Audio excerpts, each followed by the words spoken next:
now I can't get it to stop. Oh my gosh. Dang technology today. Thank you, Druid. Yeah, my YouTube playlist, it kept locking up before I started streaming, and then I finally got it going, and then it wouldn't close out. YouTube, who knows? Happy Friday Eve, you guys. It's been another fast-moving week. When am I ever gonna say, my God, this week has been so long? I don't feel like I ever say that anymore.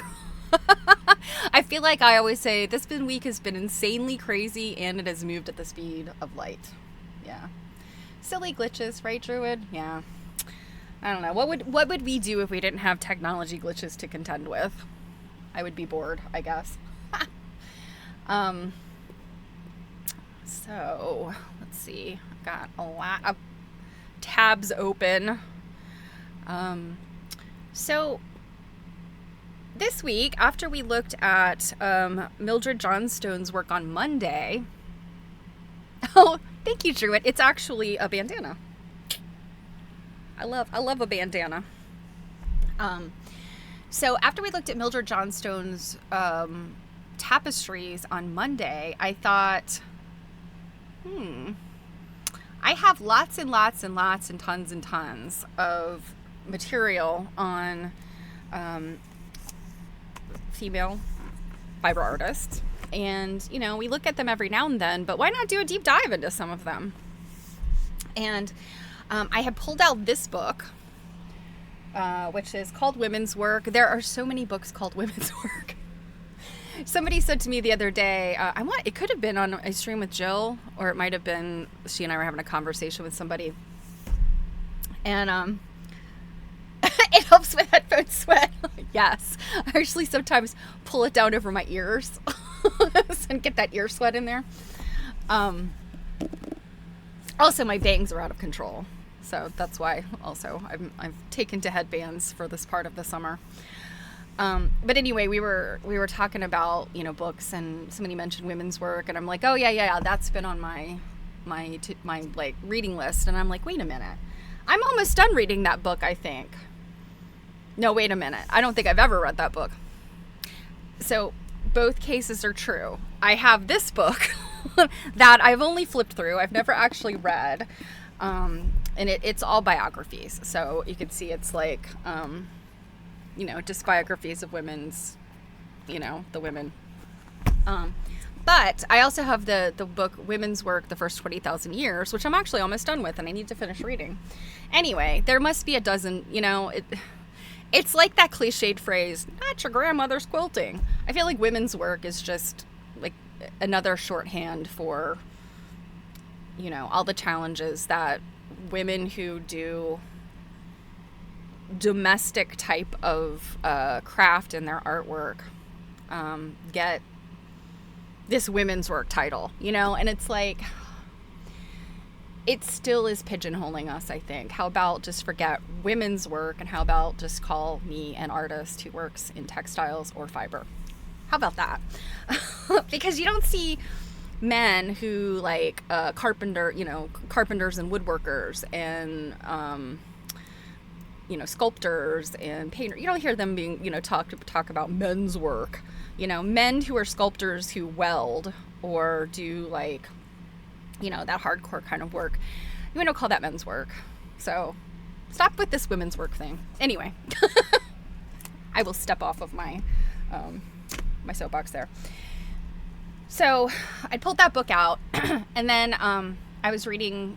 I try every day to read my news feed, and sometimes I fall down the rabbit hole of stupid things like Dear Abby and Am I the A-hole? And that's the problem. That stuff feeds my news feed too. So I got to stop that. I need to focus on the newsworthy items. Anyway, long story short, I had this, I think it's ArtNet. Yeah, it was an ArtNet article, and I'm going to read some of it to you. About this artist, this textile artist I'd never heard of. She died a number of years ago, but she is getting her first retrospective. I think it's the first time that her work has been shown in North America. Her name is Maria Lai. I checked the pronunciation. She's Italian. And when I saw her last name, it's spelled Lai. And I was like, huh. Like, that just did not strike me as an Italian last name. So I was like, how do you pronounce it? You know, because I look at that and I think it kind of looks, you know, maybe Southeast Asian. In fact, I think Lai is also a Cambodian last name, I believe. So anyway, I checked it. The Asian pronunciation of Lai and the Italian pronunciation of Lai are very, very close. But if you're a native language speaker of either Cambodian or Italian, they will definitely sound different. However, my bad pronunciation is simply Lai. It's said that the Italian version is pronounced a little bit like the word lie, except that you kind of put this A-ish sound in there and you kind of stretch the end. I am so bad with like any other language but English. And, you know, sometimes I can't even pronounce English words right. So I am constantly apologizing for mispronouncing people's names. Anyway, so on a serious note, Maria Lai was so interesting. And her work is, I think, very powerful. And I mean, she did all kinds of stuff. And she basically created a museum for herself. She is actually from Sardinia, which is, I think it's one of those little islands down in the Mediterranean. And I think historically, and I don't know much about Italy, terrible, I've never been there, so, but I do know like all of those little Sicily and Sardinia and all of the little stuff that's there at the bottom of the boot, you know, I think at times they've been sort of cut off from Italy. I know that the names of some of the towns and the principalities and stuff have changed.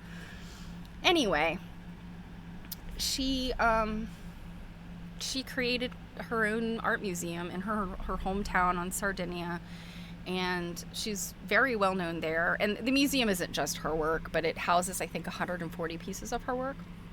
So I looked at the museum, and we'll also look at the museum. I had to do the Google Translate on the museum because it was all in Italian, of course. Unfortunately, they don't have a collections search. And in fact, the website is beautiful, but it just doesn't show anything that's like super great pictures. In general, I had a really hard time finding any group of pictures of her work. So we're going to kind of have to go through the Google gauntlet to look at some of it. But I wanted to start sort of just reading about her. I've kind of done the quick look, and I stand behind everything I've said about her so far, but I really don't know much about her. So why don't we jump into it? All right, so let me do all of my switcheroos here. So this is a very cute picture of her, I thought. She's doing the cat's cradle with a piece of string. This image was taken, it's a photograph by Daniela Zeta, 2008, from the archive of Daniela Zeta. So she's, I'm guessing, an Italian photographer. So a very cute picture of her.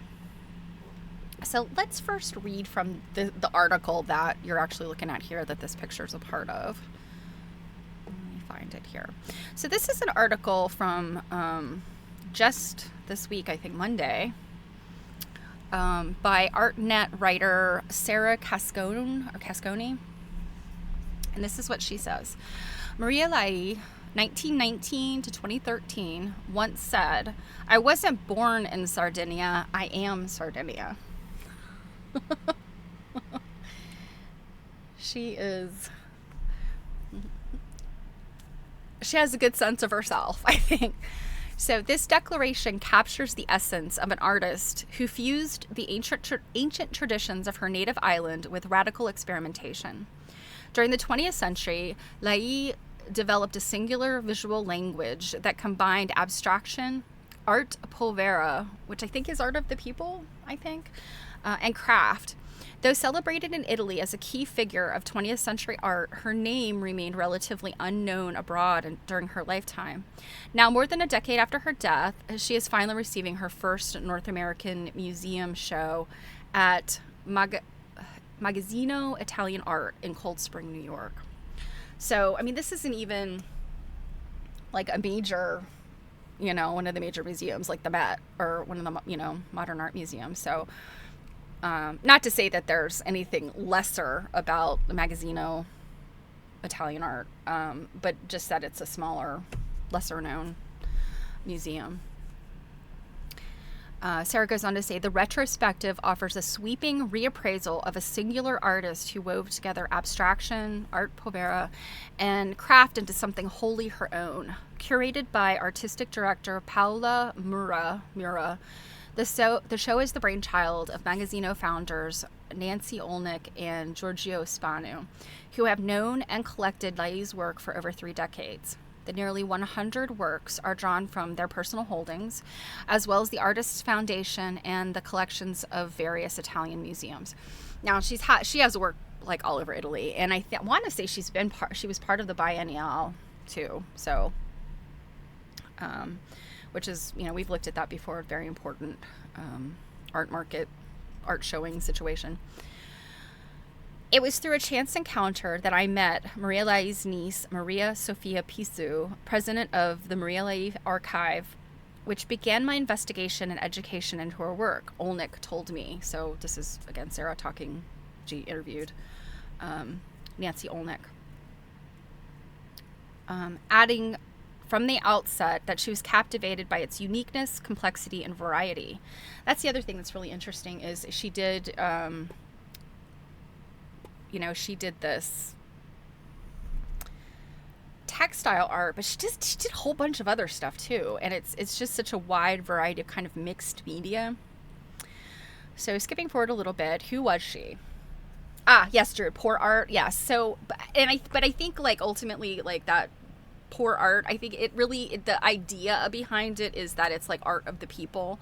It's not art that is this high, big A art. Basically, it's women's work falls under, this art povera concept.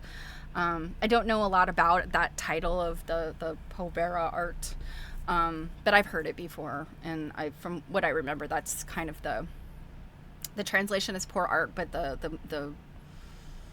gist behind it is like art of the people, the art that anybody can do. Anybody can get their hands on some thread, So she was born in 1919 in Ulassa.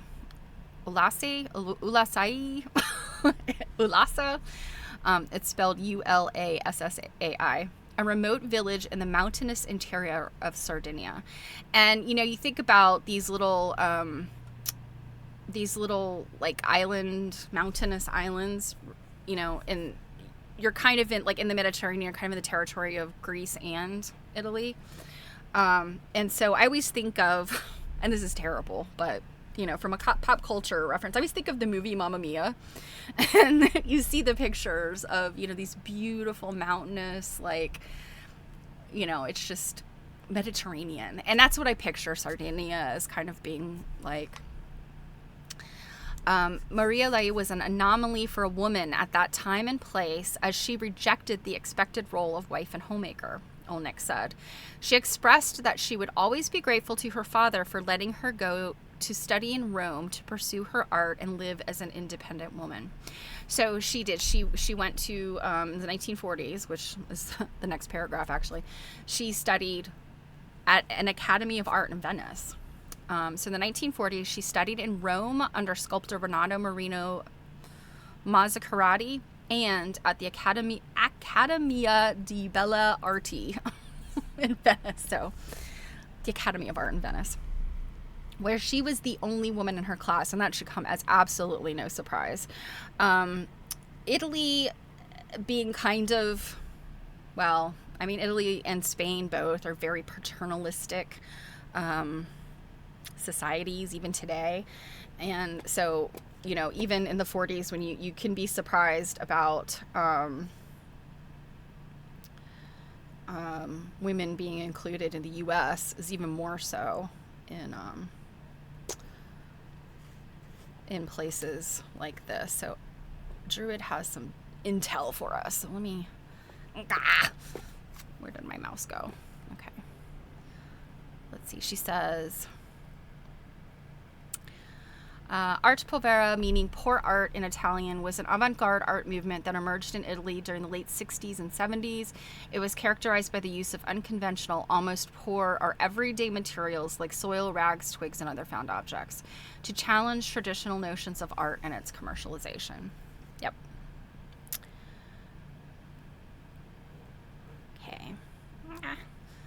I need like 12 screens. So it says she showed during her lifetime, but only intermittently, opting not to exhibit, for instance, in the 1960s. And I wonder why. I mean, I don't know if this is about to say, but she began her career painting the rugged local landscape. But by the 60s, she began moving away from figural painting and eventually abandoned traditional painting altogether. Instead, she turned to humble materials like stone, cork, fabric, and thread, transforming them into complex, richly textured works that evoked memory, mythology, and the handmade traditions of her homeland. And it says one of the most captivating works in this current exhibition are hand-bound libri cuciti, or sewn books, which she created between 1975 and 2011. So let's look at one of those. Oops. So this is the one that is being shown in this. Of course it's going to be a tiny image. Let's see if we can just go visit it. Okay, here we go. So this is one of the... No, I don't want to join your mailing list right now. Sorry. So this is one of these books. The sculptural books were filled not with the written word, but dense lines of thread, sewn symbols and marks that speak in a language as her own. As a child, before she learned to read, Lai believed her grandmother was stitching stories into bed sheets as she mended them. Oh, I love that. This belief sparked her lifelong exploration of thread as a form of writing and storytelling. This also included sewn geographies, abstract works, in which she literally stitched the landscape, lines of thread standing in for the horizon.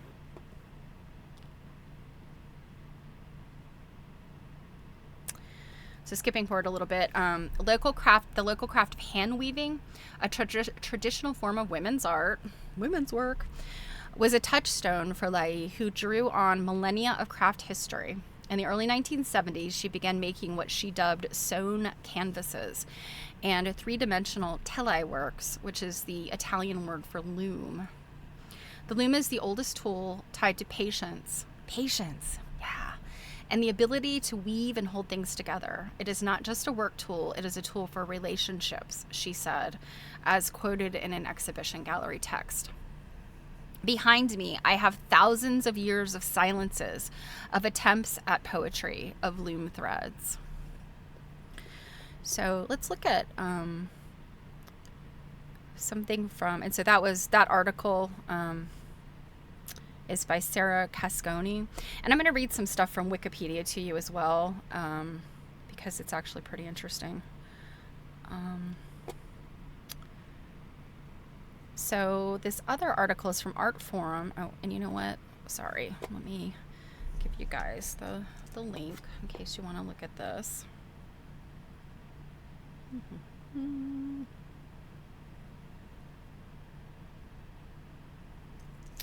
So this was the Sarah Casconi. Oh, Druid had put the same link in. Sorry about that, you guys. Druid's two steps ahead of me. Okay, so this Art Forum article. So let me give you the link to that before I forget.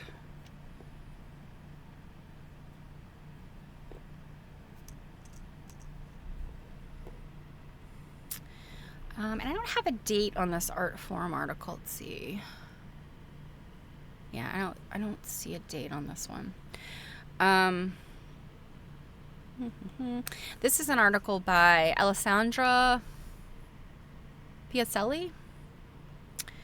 And it says, on the centenary of Maria Lei's birth, this exhibition groups more than 200 of the artist's works most seen for the first time into sections organized around ideas such as mending, storytelling, playing, disseminating, and encountering.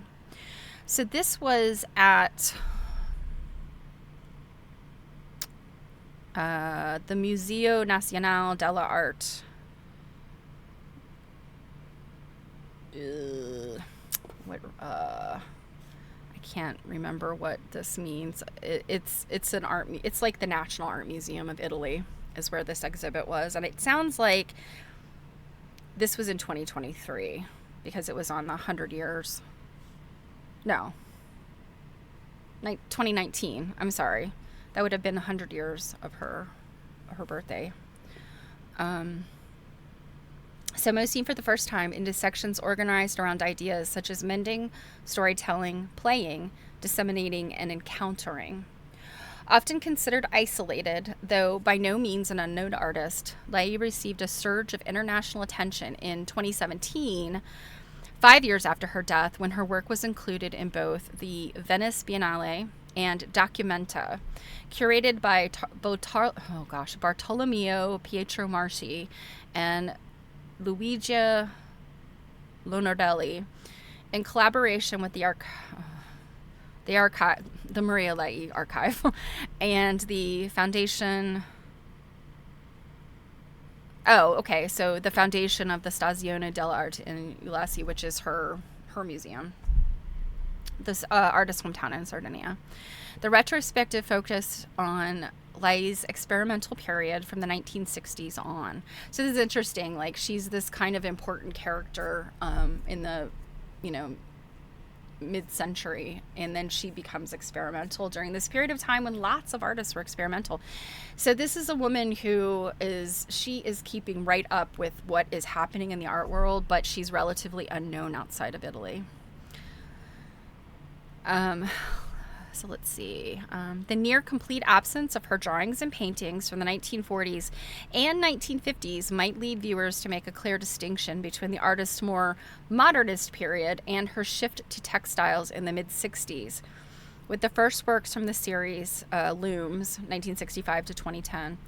This apparent change in direction can, however, also be seen as bringing to fruition her earlier formal investigations, both of line, now embodied as thread, and of Sardinian culture and traditions.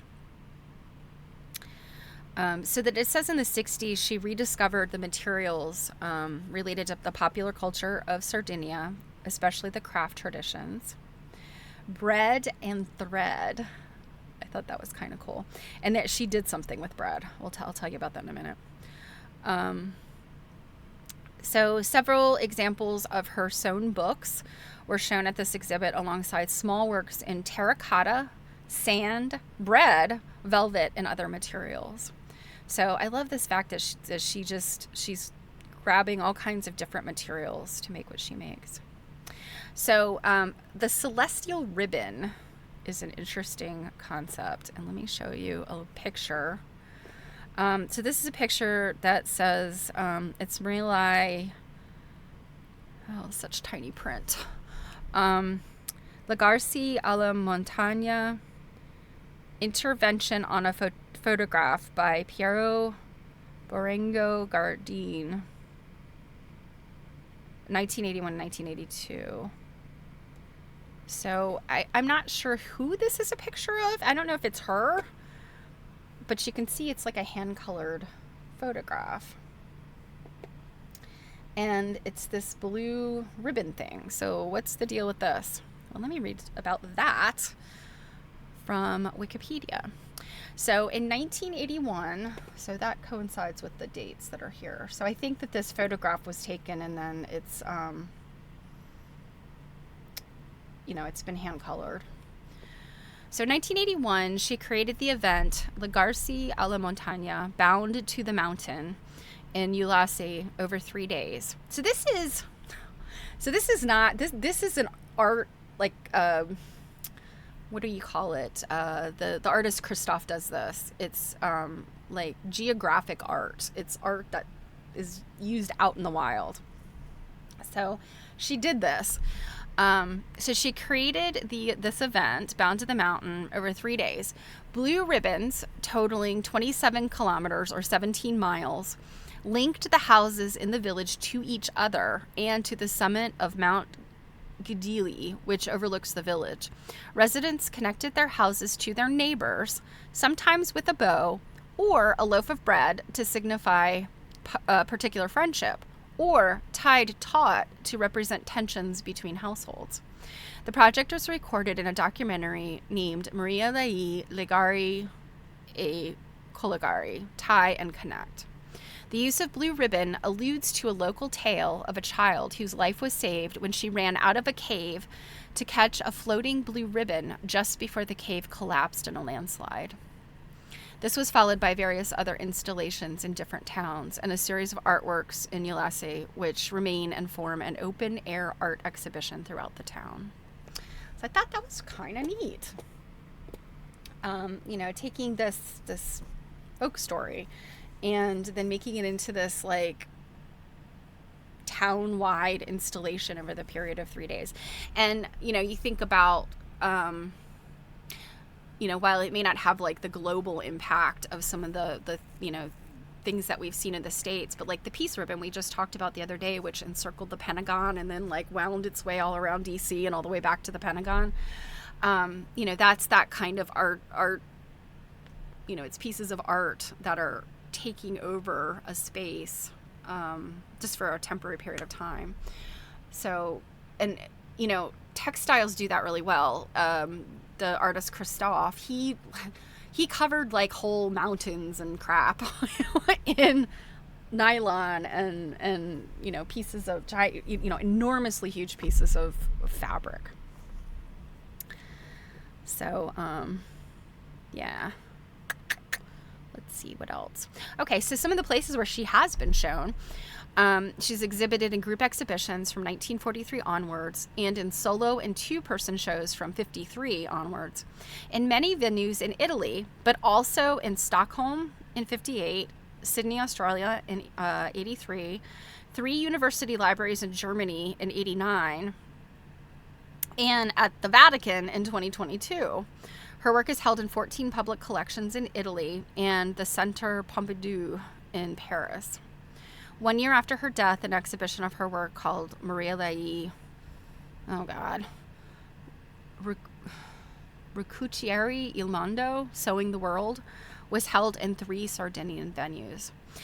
Sardinia's got to be small, but it seems like she's she's kind of like Sardinian,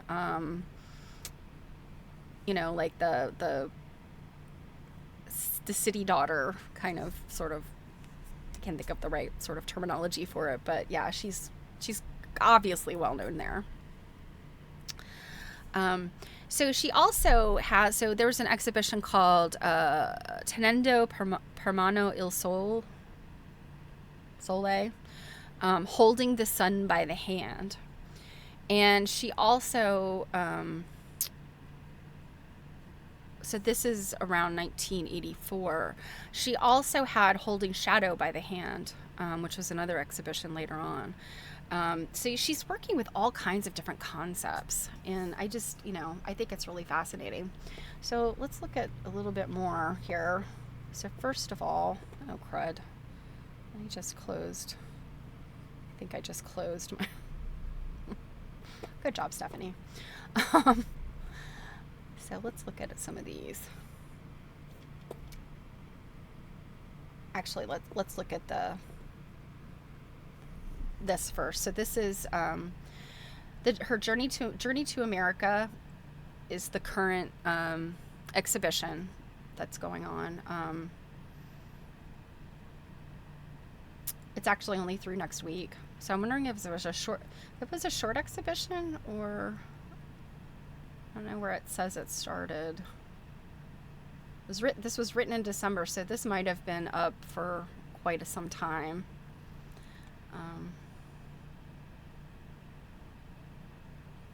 So this one is called, this book, sewn book, is Voce di Infiniti Letture.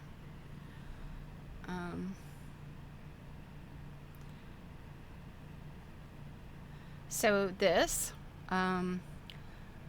Tagliao in Sole e Mare, which is sewing in the sun and the sea.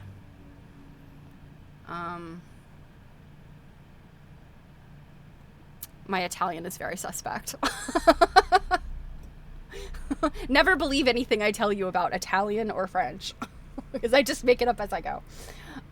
But yeah, that's an interesting piece. And that one is from 1971.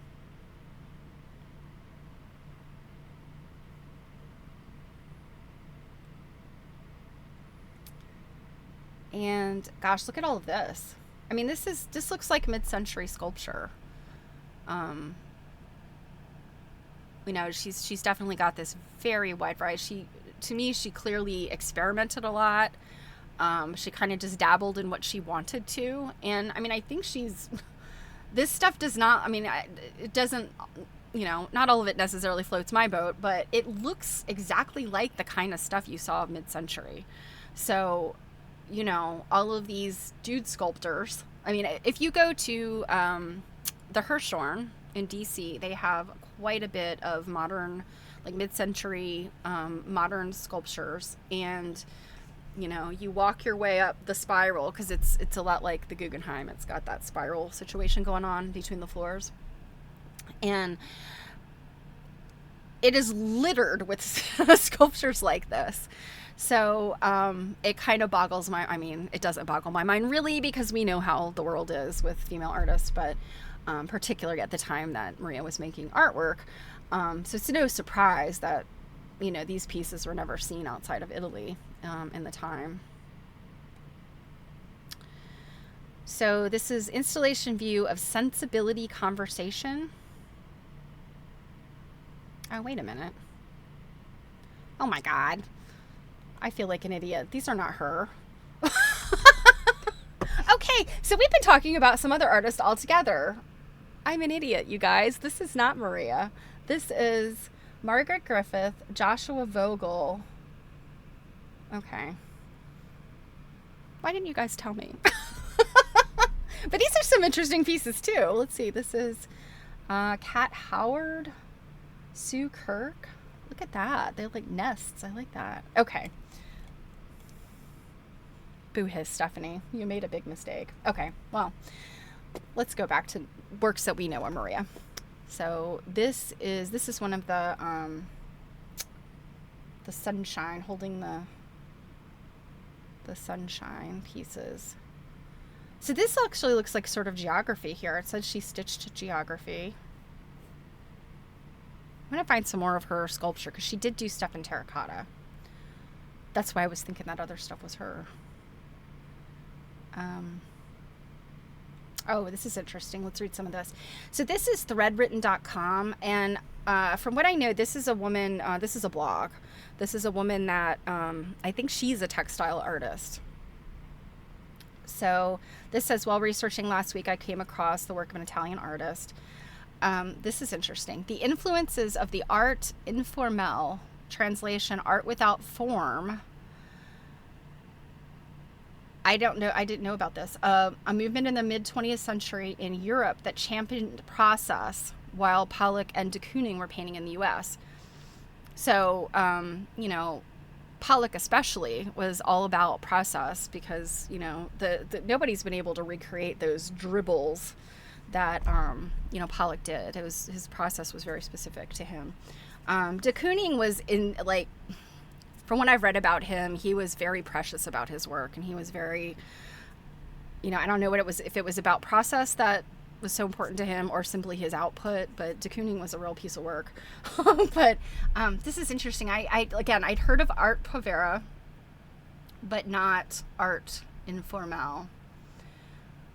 So she's saying unconventional materials rooted in everyday life. I would say that I don't think they're unconventional materials. I think they're just everyday materials. You know, again, going back to the fact that women's work, you know, dirt, twigs, thread, the kind of things that you could scrabble up without any, you know, money or,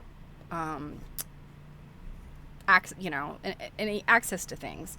So that's where Art Povera is coming from, that idea. So this is Holding the Sun by the Hand. And I'm wondering if this is her handwriting. If this is what her handwriting looked like.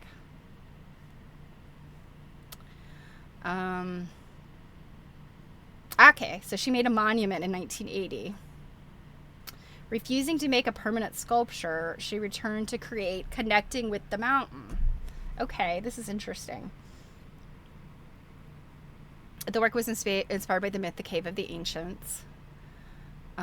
So here's the story. This is how she told it. A little girl is sent to the mountain to bring bread to the shepherds. She arrived on the spot. She hears the rumbling of thunder. A storm is about to break out. The little girl then takes refuge in a large cave, and right here she finds all the flocks and the shepherds sheltering, waiting for the storm to end. Suddenly, outside the shelter, she sees a blue ribbon fluttering, carried by the wind. The shepherds notice it, but they don't give it importance. They consider it a frivolity. But the child, capable of astonishment, does not curb her instinct. She runs after the ribbon. I guess this doesn't translate well, maybe. She runs after the ribbon, careless in the rain. At that moment, the cave collapses and swallows flocks and shepherds inside. Well, it's inspiring for the child. It's not so inspiring for the shepherds and the sheep. So with fabric bought from a local shopkeeper, they made a long, light denim strip of cloth connecting the people in their homes to the land. So this is a photograph where the artist added ink and thread to depict the cloth as it joined the mountain. Oh, that's interesting. So yeah, this is like, it looks like highlighter or marker. And then this is pieces of thread or yarn. Oh, this is cool. So this is the children.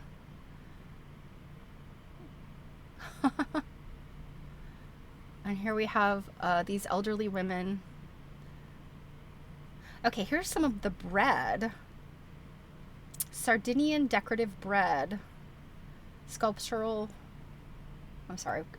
decorative bread sculpture. Garlands and bouquets. Those are pretty. Oh my gosh. That's amazing. I always see those. If you guys ever see, like, on Instagram and stuff, there's some of those bakeries that make this kind of stuff, and they clip at it and cut it, and I'm always so amazed by those. Here's a quote. Indifference is contagious, but so is curiosity. So is creativity when you share the same emotion. Indifference is contagious, but so is creativity. I like that. So here's a bunch of other good links. Okay, so this is the museum. Now, they currently house the artwork of other artists, but they own 140 works of her art, and she started this museum, from what I understand. So I've translated this, so the translations aren't perfect, but they're pretty good, I think. So here's a picture of her. She just looks like a cute little grandma, you know? And here you can see stuff, and I don't know if these are her works, but you can see stuff on the walls. And I think that these are things that she created here, because you see this looks like an installation, and it's got this big picture of her, and so I would guess that these are hers from her earlier work.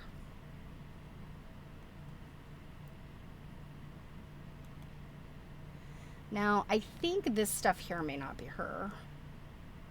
I don't think that's her. Trying to think where I saw. The Marie Lies Symposium. This is interesting. This was back in May, and this is the Magazzino Italian Art. And they did this symposium. And I mean, a symposium is, you know, it's a thing where people lecture, and there might be papers associated with it. This was lectures, like an all-day thing, all about her artwork. So, I mean, well attended. Um, a full day of conversations, reflections, and artistic responses to the work of Maria Lai. Um, yeah, so this was May 17th. So this is pretty recently, just 2 months ago. Um,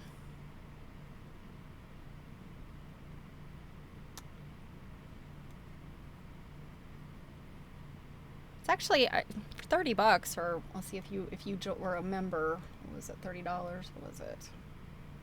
Oh yeah, $30 for adults, free for members. So, sometimes it really, if a museum is doing stuff that you care about, probably a good idea to join them, because you actually get lots of perks. You get discounts, you get things for free. Um,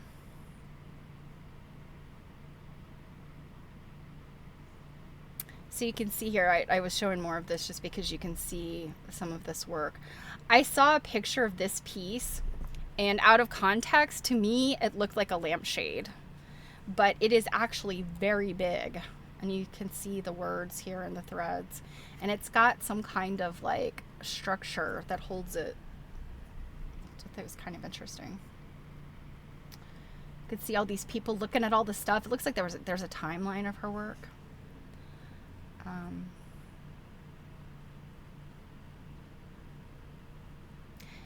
Now, I don't know. They're doing this lecture in the galleries, so I don't know these things in the background. I suspect may not be relevant to her. Although I've been fooled, right? Yes, it seems like these are,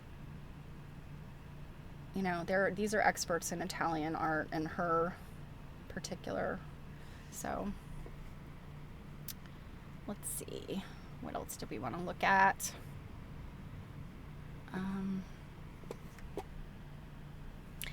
There was a piece I saw. Now, it might have been in her museum, and it wasn't clear to me who made the piece, but it was something to the effect of, it was like the laundry. I thought that was kind of interesting. So, let's see. This is a magazine, Freeze Art Magazine. So look at this. These are a whole bunch of these books.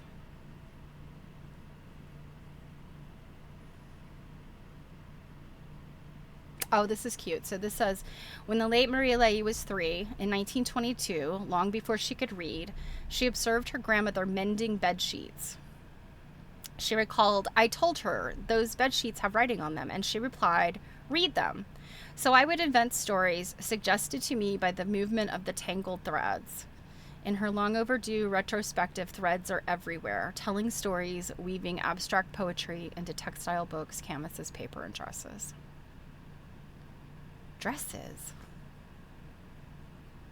Okay, so here's this one that we've already looked at. I can't tell what's happening with these. It looks like the frame is kind of opening and coming off the surface.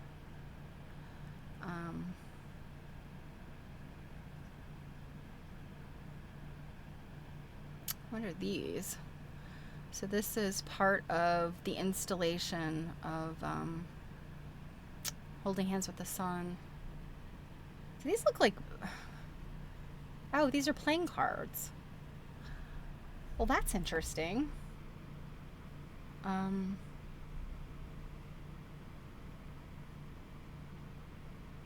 Okay, so that was everything there.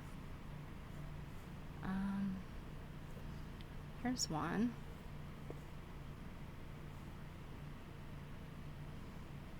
Ooh, this is this is for sale. Price on request. If you have to ask, you can't afford it. But this is interesting. So this is like a quilt almost. I mean, you can see there looks like there's some maybe some stitching here. It looks like it's kind of making this like wavy pattern. I don't know if that like the fabric has been treated in a way to do that, or if it's stitched or what. But yeah, so then you have all of these pages here, like those books. Hmm.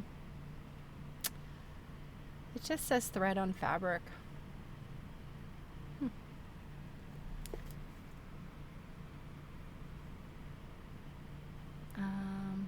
This one.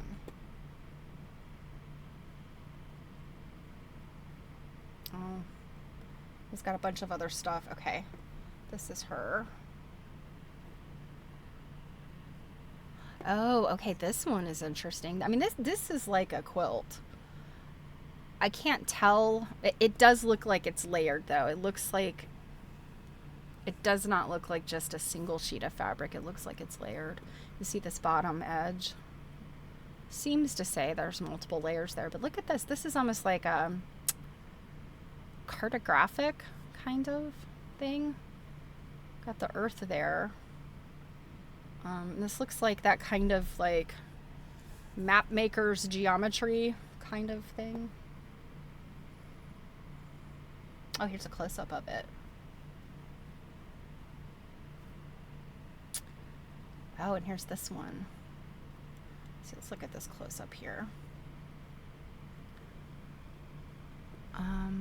Yeah, it looks like you like from a distance you think, oh, it's got, names of countries or something on this globe. No, they're just these little symbolic kind of bits of thread that make it look like there's text written there. I love that. So this one,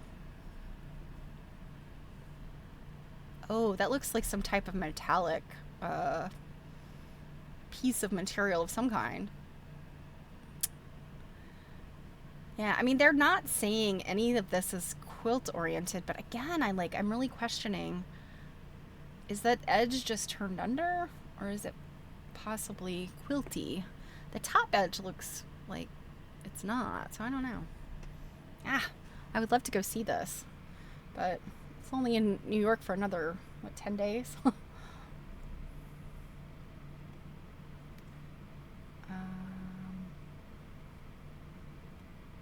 Yep, these are her as well. This looks like her. Let's see. Yeah. Okay, so these look like just sheets. Those big pieces of fabric. And look at that like grid work. That's interesting. These almost look like just notes, sort of scrawled on a scrap piece of paper. I actually have a guy who I was loosely friends with. I mean, we weren't great friends, but, on good terms. And he makes work that is, it's giant versions of like, it looks like a notebook paper that, a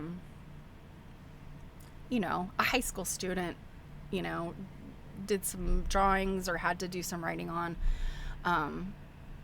Sometimes it's like the Bart Simpson, I will not, blah, blah, blah.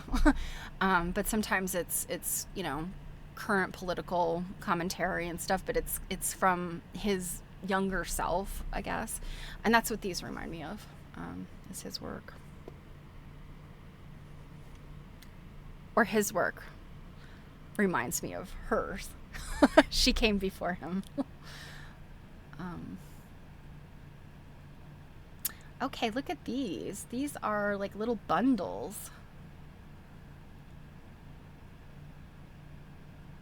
Integrating pieces of ceramic and paper. So I'm wondering if if these are ceramic inside there. Interesting.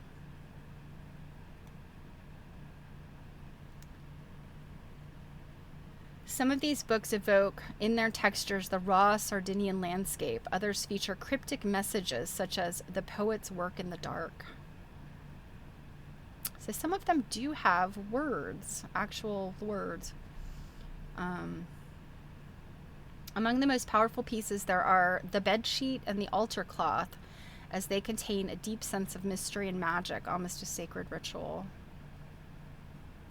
Gosh, look at all of that thread. Oh my goodness. I mean, just the tails of the thread create like these big hunks.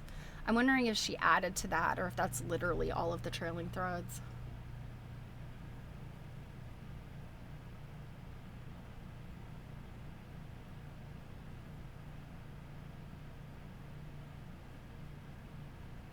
Wow. There is another artist I'm thinking of that kind of does this like writing, Candace Hicks. Her, she stitches these pages, and then they're shown together in sequence, and it's like they're pages out of a diary. And I think they are truly pages out of her diary from back in history, in her, her young days. And one of them is a story, and she references the story in other pieces of work. But it's a story about when she worked at Blockbuster and this guy she worked with. And the story is absolutely like riveting. Because she's basically saying like he was the store manager, but come to find out, and he was this big lunky guy, of indeterminate age, and come to find out he claimed he was like 15. And it was like this big scandal, and like he disappeared into the night, like one of these like crazy stories. And I suspect it's real. Like, I don't think it's a made up story. Of course he could have been making it all up. But anyway, she posted all this on Instagram.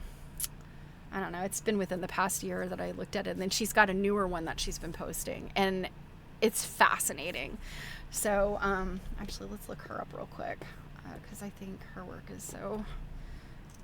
We'll actually look her and my friend Mike up. So, let's see, let's do a search.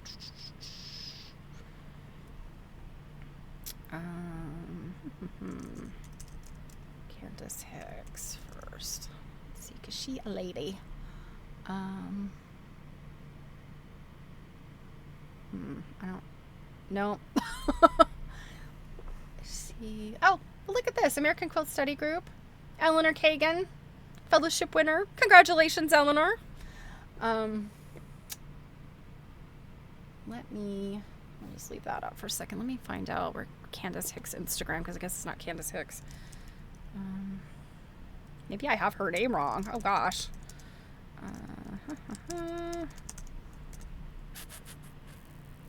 Okay. It's Candace Hicks Art. Okay, so here is her art. And so when I first started following her, she was doing these works where, she's messing around with just lines in paper, which is really, really cool looking. And she's done just dozens of these. But then, this is interesting. This is like she's taken the Bayeux tapestry on a composition notebook. It's been a while since she's posted some of these. Oh my gosh, look at this. So this is the Golden Thread and Candace Hicks, Y2K, embroidery on canvas. Oh my gosh, does this not look kind of like this? Of course, now am I going to be able to find what we were just looking at? Here we go. Do you see? Oops, let's close that one. So do you see? Is it me, or are you seeing? Kind of got some similarities here. I don't, not to say she was, inspired by. This is cool. What she's done with, it's this concept of notebook paper. Very interesting. So I'm looking here to see. This is one. This was a letter, I think, that she stitched. Yeah, she's all kinds of stuff. So I would say she's awesome. Follow her if you're interested in this kind of stuff. And keep going, because you'll find, I think this might be one of the stories. Yes. The story I tell at parties. That's what it's called. And it is absolutely crazy. And I think it just for the human interest of it. So there is her link. Yeah. So then let's look for a guy I went to high school with. Here we go, Michael Scoggins. So this is some of his work. And he has been doing some collaborations. So I'm pretty sure this is all him. Just scroll down here. Yeah, I think this is one of the collaborations, but I mean, you see what it looks like. And I mean, these look like little scraps of paper, but they are big. They are, you know, on the wall. So here's an example. And they're all signed Michael S. So they're meant to look like, you know, something that a high school kid did in a notebook. And like literally all of his artwork is like this. So that's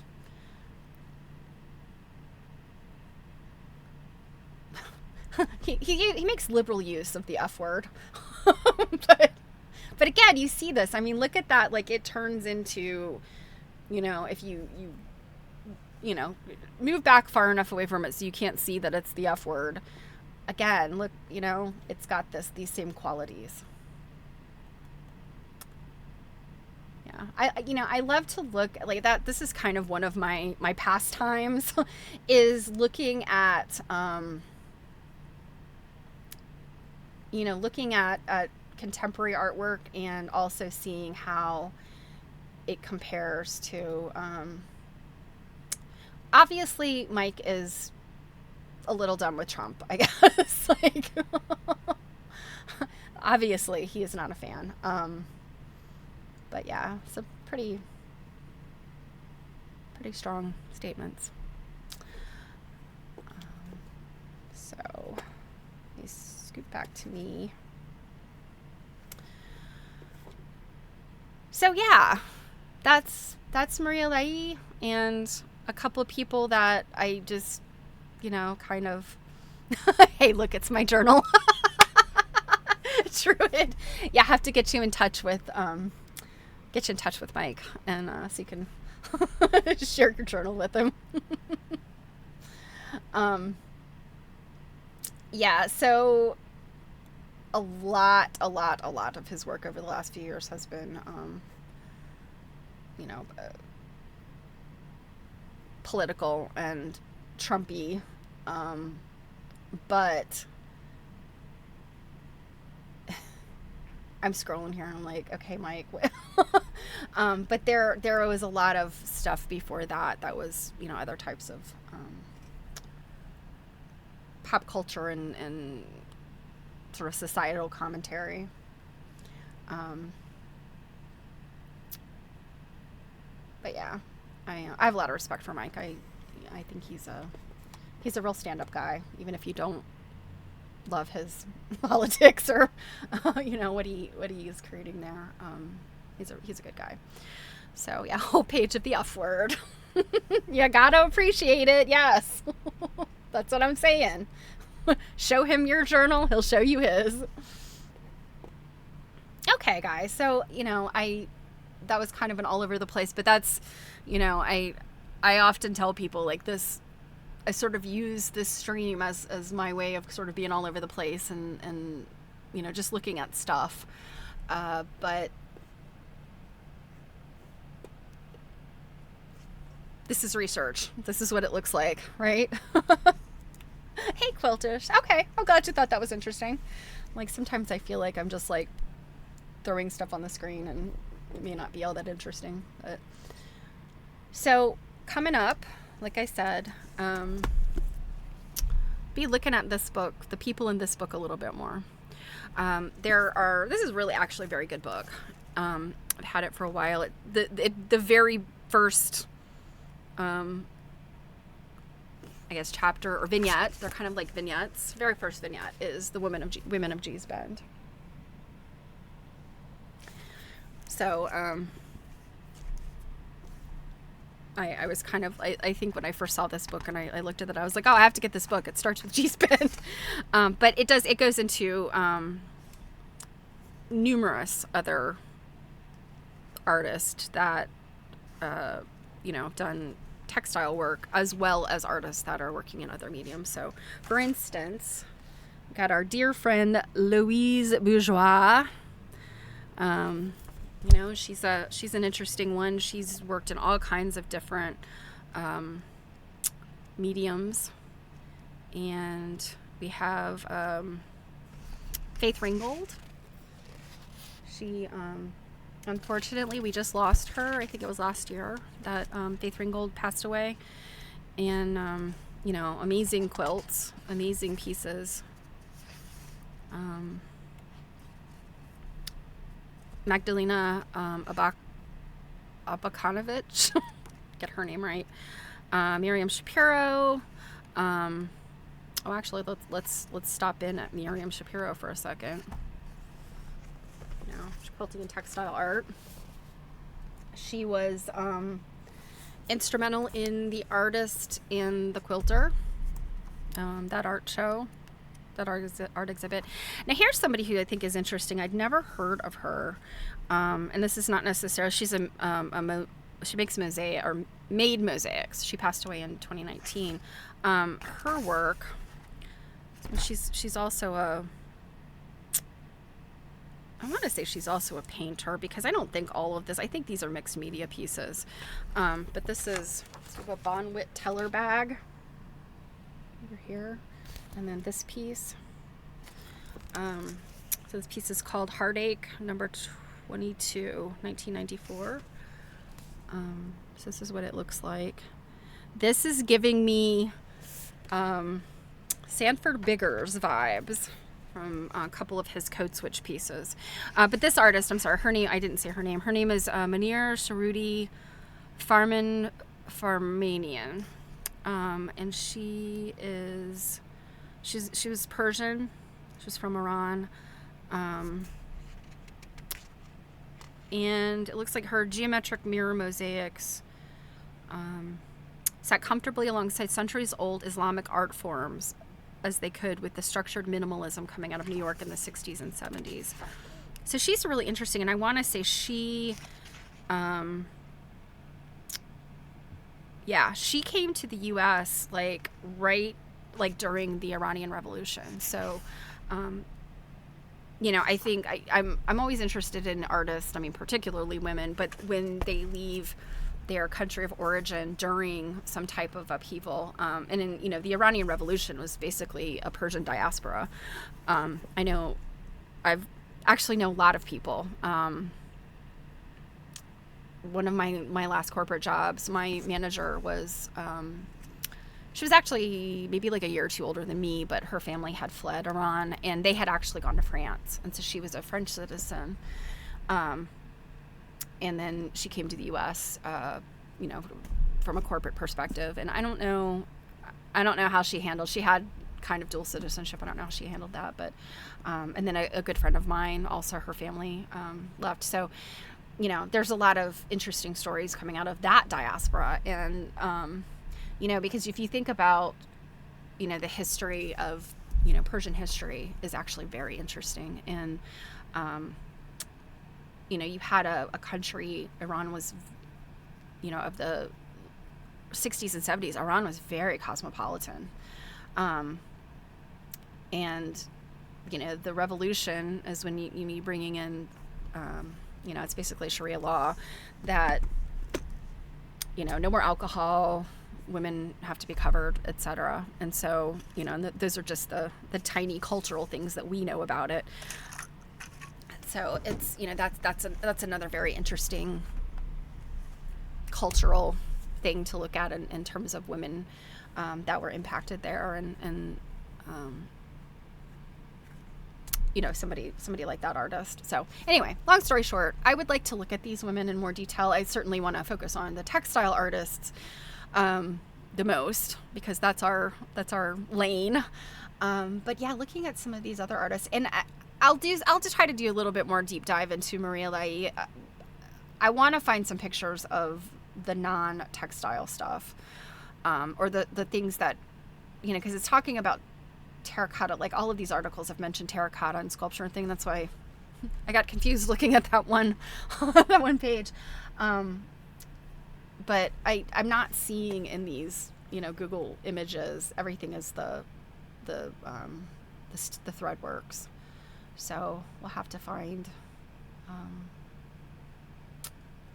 be another source of any other mediums she used. Again, like, I'm really bummed that her museum doesn't have, like, better pictures of what she was up to.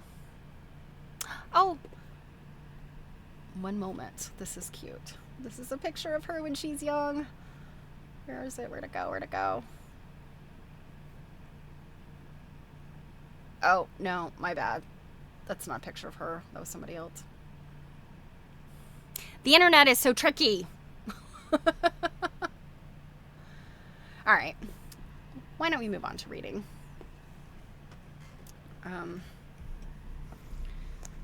Research can be annoying at times. I'm working on some AI for research, and the message there is, do not use AI to do research. Any more than Googling gives you good info for research. Obviously, I just showed you how easy it is to look at something on Google and think you've got the right thing, and you don't. You have to read. You can't just use your eyeballs to look at pictures and think you've got everything you need to know. So, that's just kind of another thing. Like, it's not, AI is getting all this intense, it's got the spotlight on it. But I mean, if we just look at research over the past, 10, 20 years, one time to do research, you had to physically go to places, whether you're doing genealogical research or you're, doing academic research into the, something related to the humanities. You had to show up at places. And now you don't necessarily have to do that, because so many tools and resources and archives are online. But if you are doing your research by just casting a net to Google, you might as well be doing research with AI because you're not going to get you're not going to get what you're looking for. These are not the infos you are looking for. And I often, people kind of ask, like, well, when you do research, like, what are you doing? And it's like, yeah, you do a Google search, like, when you first learn about something, you just Google, like, what's out there? Are there books out there? Are there, if it's artwork, are there museums that are showing this? And that's where Google's good. And AI can show you those things too. But it's also about, like, reading and paying attention, and using that sort of scattershot, what is Google or AI got to tell me, using that as really just like a jumping off point. And none of that is ever the end of your work. That's, at the very, very least, it's the beginning of your work. And yeah, it's funny, because I'm going to be doing a lecture coming up here soon about AI in artistic and historical research. Kind of had some pushback, and I read something got forwarded to me recently. I don't know if I was supposed to see it or not, but it was commentary from somebody pushing back on this lecture I'm going to be giving, and it was kind of like, how dare we suggest that AI should play any role in research? And it's like, well, AI should play a role in research. It is not there to do the research. It's there to improve your productivity in the research. And I've given you guys examples before. I think I've probably hidden my one big example, but AI is really good at finding patterns and summarizing things, and that's how you use it. You use it just kind of as your internal sort of note-taking and cliff notes, and kind of organization, and all of those things that are manually time-consuming. It's like the administrative aspects of research that I think AI is going to help us with, and that is going to be very useful for researchers. Because like what I just showed you, the scatter shot, like if I was actually going to write something, or put together maybe a presentation, something of my own and not just showing off what other people have done online. I would certainly look at those websites and things and note the ones that have great quotes and all that kind of stuff. But, again, that's just a tiny little piece of what research means. And your goal in research is to synthesize it into something that's your own, or to synthesize it into, to sort of package it and be able to do whatever you're going to do with it, whether it's, lecture about it or write a paper about it or just tell other people about it or just inform yourself. So anyway, soapboxing again.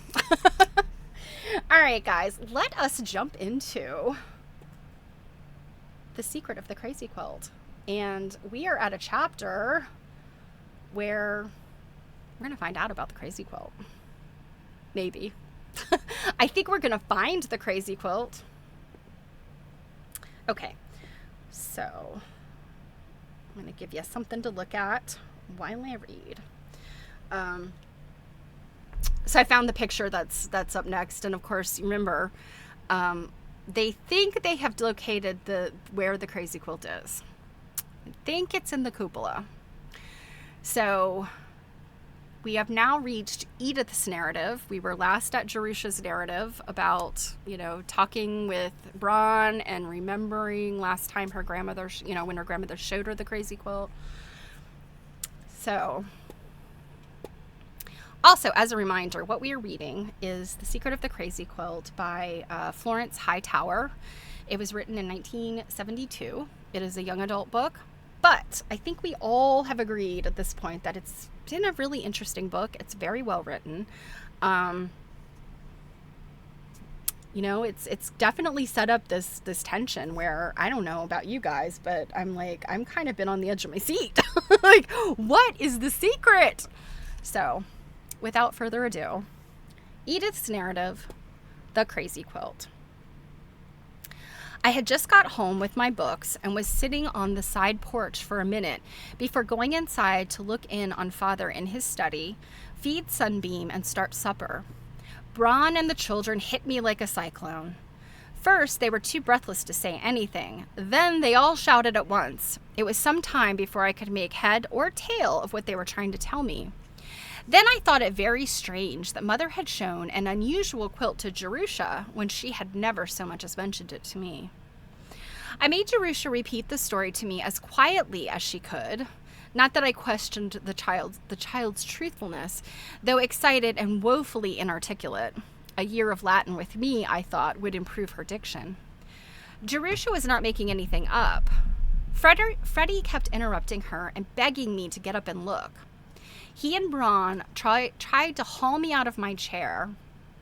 I refused to budge until they all quieted down.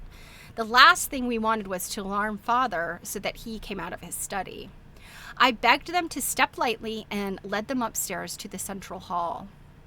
I unhitched the rope from its cleat in the wall. The levers squeaked, the hinges rasped, and the ladder swung slowly down along with a shower of dust. Braun and Freddie were poised to swarm up, but we all caught our breath and stopped still when we saw the unmistakable prints of Mother's old house slippers in the dust on the steps. It was as though her ghost had passed among us. Jerusha sobbed and ran to her room. Freddie fell back and took my hand. Slowly, Braun climbed the ladder, pushed open the trap, and climbed on up into the cupola. I heard the gurgling and flapping of disturbed pigeons and a grunt of disgust from Braun. He came down quickly, carrying an old tin box. "I still want to go up," he said to Freddie. "Go now before those if you still want to go up," he said to Freddie. "Go now before those filthy birds get back." Freddie squared his shoulders, climbed the ladder, disappeared through the trap door, reappeared, and scrambled back down the ladder. "Holy cow!" He held his nose, rolled his eyes, and made retching noises. "That will do," I said. Braun carried the box to the head of the front stairs where the light was good. I got a rag and wiped it off before I let him set it down on Grandfather Haskell's camphor chest. The quilt, when I lifted it from the box, unfolded it, and spread it over the chest, was every bit as ugly as Jerusha had said. Properly speaking, It wasn't a quilt at all, for it was neither lined, nor backed, nor quilted, which crazy quilts often aren't. It was just patched up. It was just a patched up top for a crazy quilt. The patches, whether printed or solid, were for the most part brownish, slimy green or purple. Slimy green. They were stitched together, sometimes with red and sometimes with black thread. A few solid black pieces scattered among the others looked disturbingly like black holes outlined in blood. When I forced myself to examine the workmanship closely, the uncouthness of the overall design repelled me. I was further distressed by the sloppiness of the sewing. In some places, Mother had even used double thread, like a child who was just learning to sew. Freddie put his arms around me and buried his face in my skirt. I hugged him and told him to forget the ugly quilt, get Jerusha, and take her outside to play until supper. As I looked at the quilt, I could imagine how, as a young woman, deeply hurt, my mother might have been given vent to her misery in this abominable piece of needlework. But I could not understand why my mother, as I had always known her, an exquisite needlewoman with good taste, good sense, and good humor, had kept the thing. Did she really believe that falling in love with Henry Harden, as I was pretty sure she had, was a sin for which she must go on punishing herself to the day of her death? I doubted it. Yet I had heard Jerusha's story, and there was the quilt in front of me. Braun had been staring at it as if mesmerized. "Can this be what she wanted?" I asked him. "I think so." She pointed up in the direction of the cupola. "I'm glad we didn't find it in time," I said. "It could only have made her more miserable." I took Braun's hand. I felt the need of his warmth and strength. "Let's get rid of it. Let's burn it. It's disgusting." "Not yet." Braun squeezed my hand, a little absently, I thought. "There is something puzzling about it, quite apart from its ugliness. It reminds me of something it shouldn't have anything to do with. I don't know what. I need to study it." A yowl rose from the foot of the stairs, followed by Father's voice, rich, beautiful, and querulous. "Edith, Edith, where are you?" Quickly, Braun picked up the quilt, folded it, and put it inside the chest. "Right here, Father. I'm just coming down." Sunbeam won't let me work on my sermon. He jumps on my desk. He waves his tail in my face. He sits on my paper. Yeah, that's a cat. He rubs his cheek against mine and purrs in my ear. The attention is flattering, but I cannot work, and I believe the poor fellow is hungry. "Edith, are you listening? I believe he wants his supper, and with good reason, too, because it's late. And as a matter of fact, I am hungry, too." "Edith." Father's voice rose. "Why are you up there and not in the kitchen getting our supper? We have looked all over the house for you." "Okay, Father, can't you go get your own little snack?" Yelling about Edith to cook dinner. "I'm coming, Father, right away." "Will you stay?" I asked Braun. "Yes, thank you," said Braun. "I hope we can talk more about this later." The next section is called Visitors. Braun and I had no chance to talk before our first guest arrived, before I'd even finished the dishes. They were Chester Bates and his mother. Chester picked Mrs. Bates up every night when she got through at Cousin Harriet's. Tonight, he brought her over to see the children and visit with Father and me while he put the recharged battery in the electric. In spite of the string on his finger, Father had forgotten to stop at his garage. I always like to see Chester and his mother together. He is a burly 6'4", and she barely 5 feet, and about as substantial as a grasshopper. Substantial as a grasshopper. Chester beamed down on her like an enormous genial sun, and in the warmth of his smile, she hopped and chirped as gaily as if she really were a grasshopper, not a frail and elderly widow of very slender means. The Bateses, mother and son, were all that was left of one of Sewell's old and once distinguished seafaring families. When Chester first started coming to see me, Mother took advantage of his visits to inspire him with ambition and a thirst for culture. She told him stories of the glorious past, as she had Braun and me. She tried to lend him books and magazines of an educational nature, and she made him very uncomfortable, for though he was sensible and intelligent, Chester's ambition was to lead a quiet, useful life with plenty of time for tinkering with machines in general and electric wires in particular. He was very happy running his garage and serving on the police force. He had recently been promoted to chief. In his honest perplexity and rumbling voice, he had stated his feelings to Mother. Mrs. Faunce, next to my own mother, I respect you more than any other woman. In my opinion, Reverend Faunce is the kindest man in the world, and Edie is the most beautiful girl. I like to come to your house. I like to work on your electric. There aren't too many around these days. I enjoy putting in a switch or a wall plug where it's needed, and if I say it myself, I'm the only man in town who understands your wiring. I'd drive Edie anywhere, day or night, if she asked me, and consider it an honor. I'll teach her to drive the Hup if she really wanted to learn. Edie does something for a car when she's in it. Even if it's just an old flivver, she makes it look sort of classy.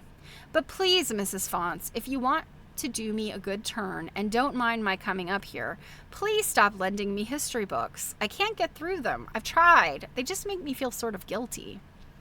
Now, after we had all greeted each other and the Bateses had expressed their pleasure at seeing the children again, Chester said, I'm happy to bring up the Reverend's battery, and after I put it in, I'll just check on the wiring over in the stable.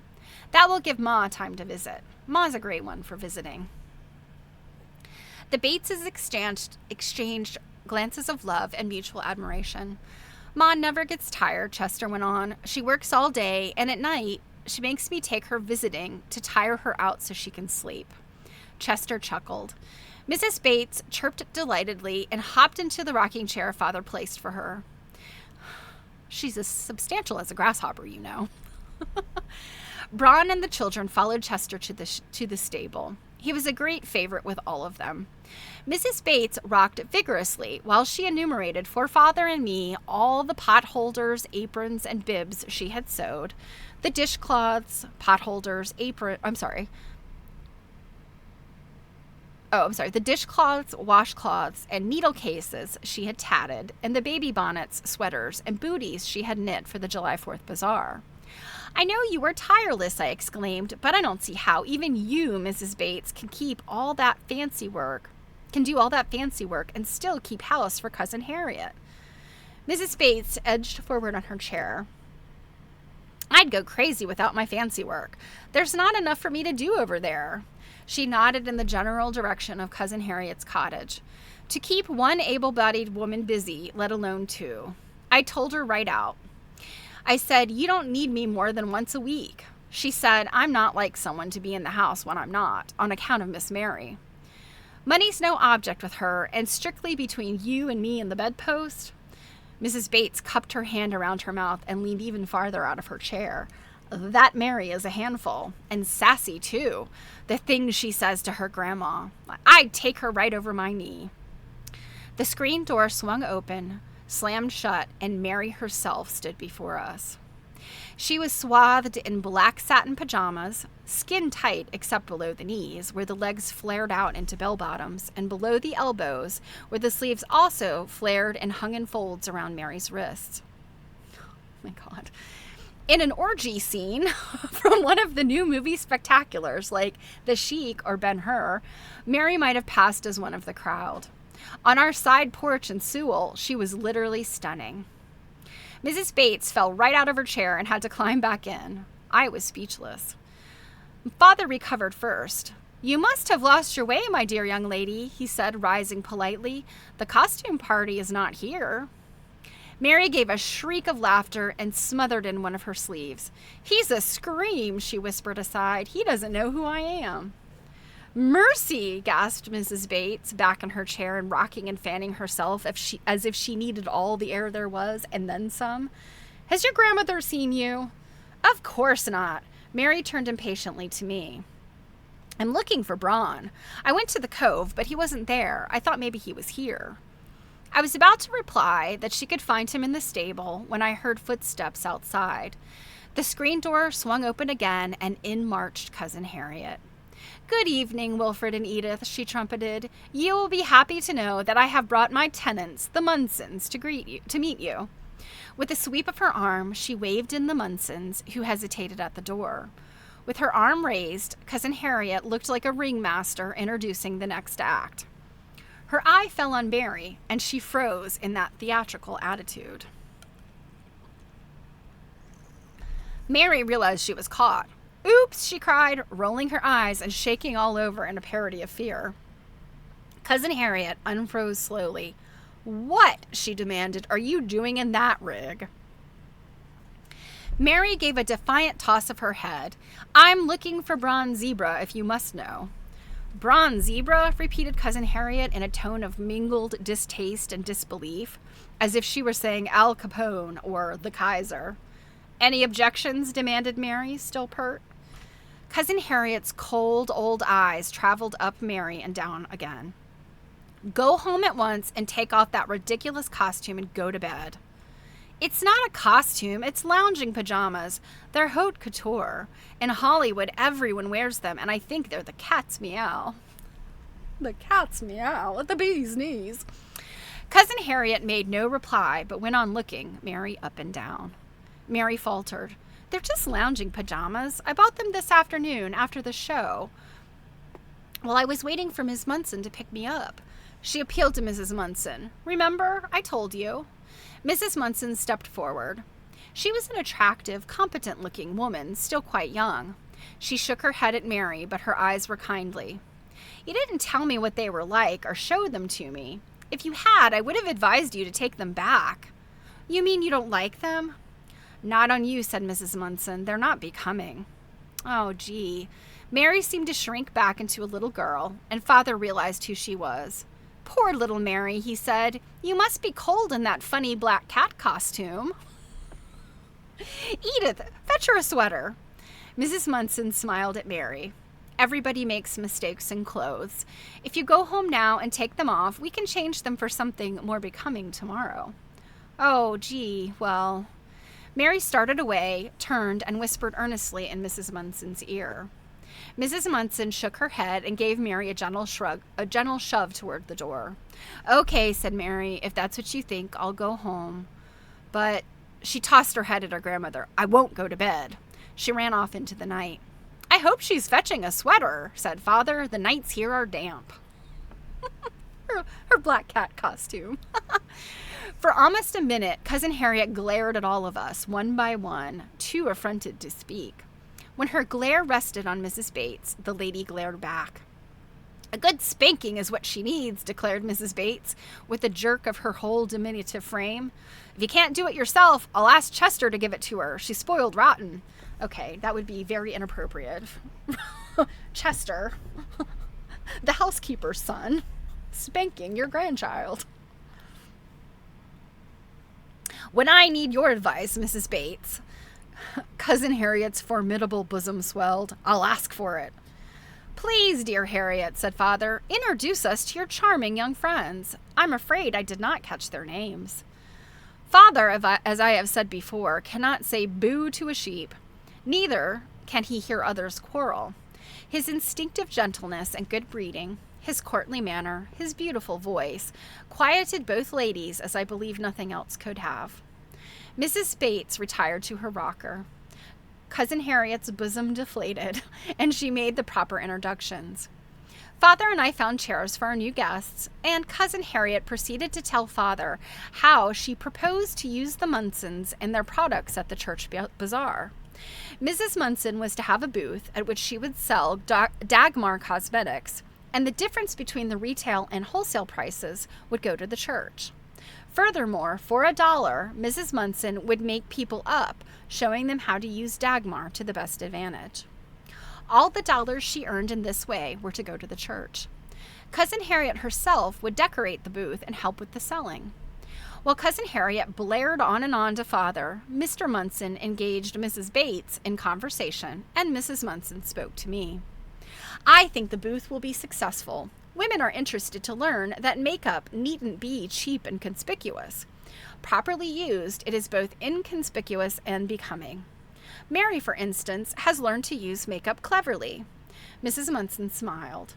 "So far, though, I haven't done much toward improving her taste in dress." I agreed that Mary's lounging pajamas would be more appropriate in a harem than in Sewell. Poor Mary, said Mrs. Munson. She dressed up to vamp Mr. Zebra a la Theda Bara. I blame myself for her behavior. You see, Mr. Zebra and I have worked out a sort of business arrangement.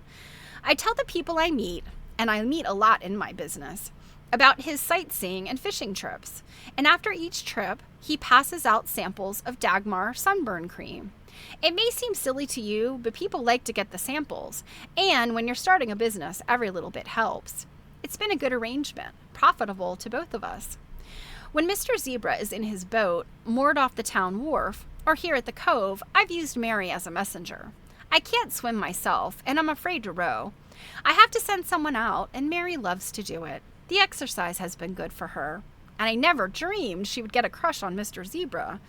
I'm afraid if she goes on chasing him this way, then I must speak to her. She is so ignorant, self-centered, and stubborn that it's hard to know how to approach her.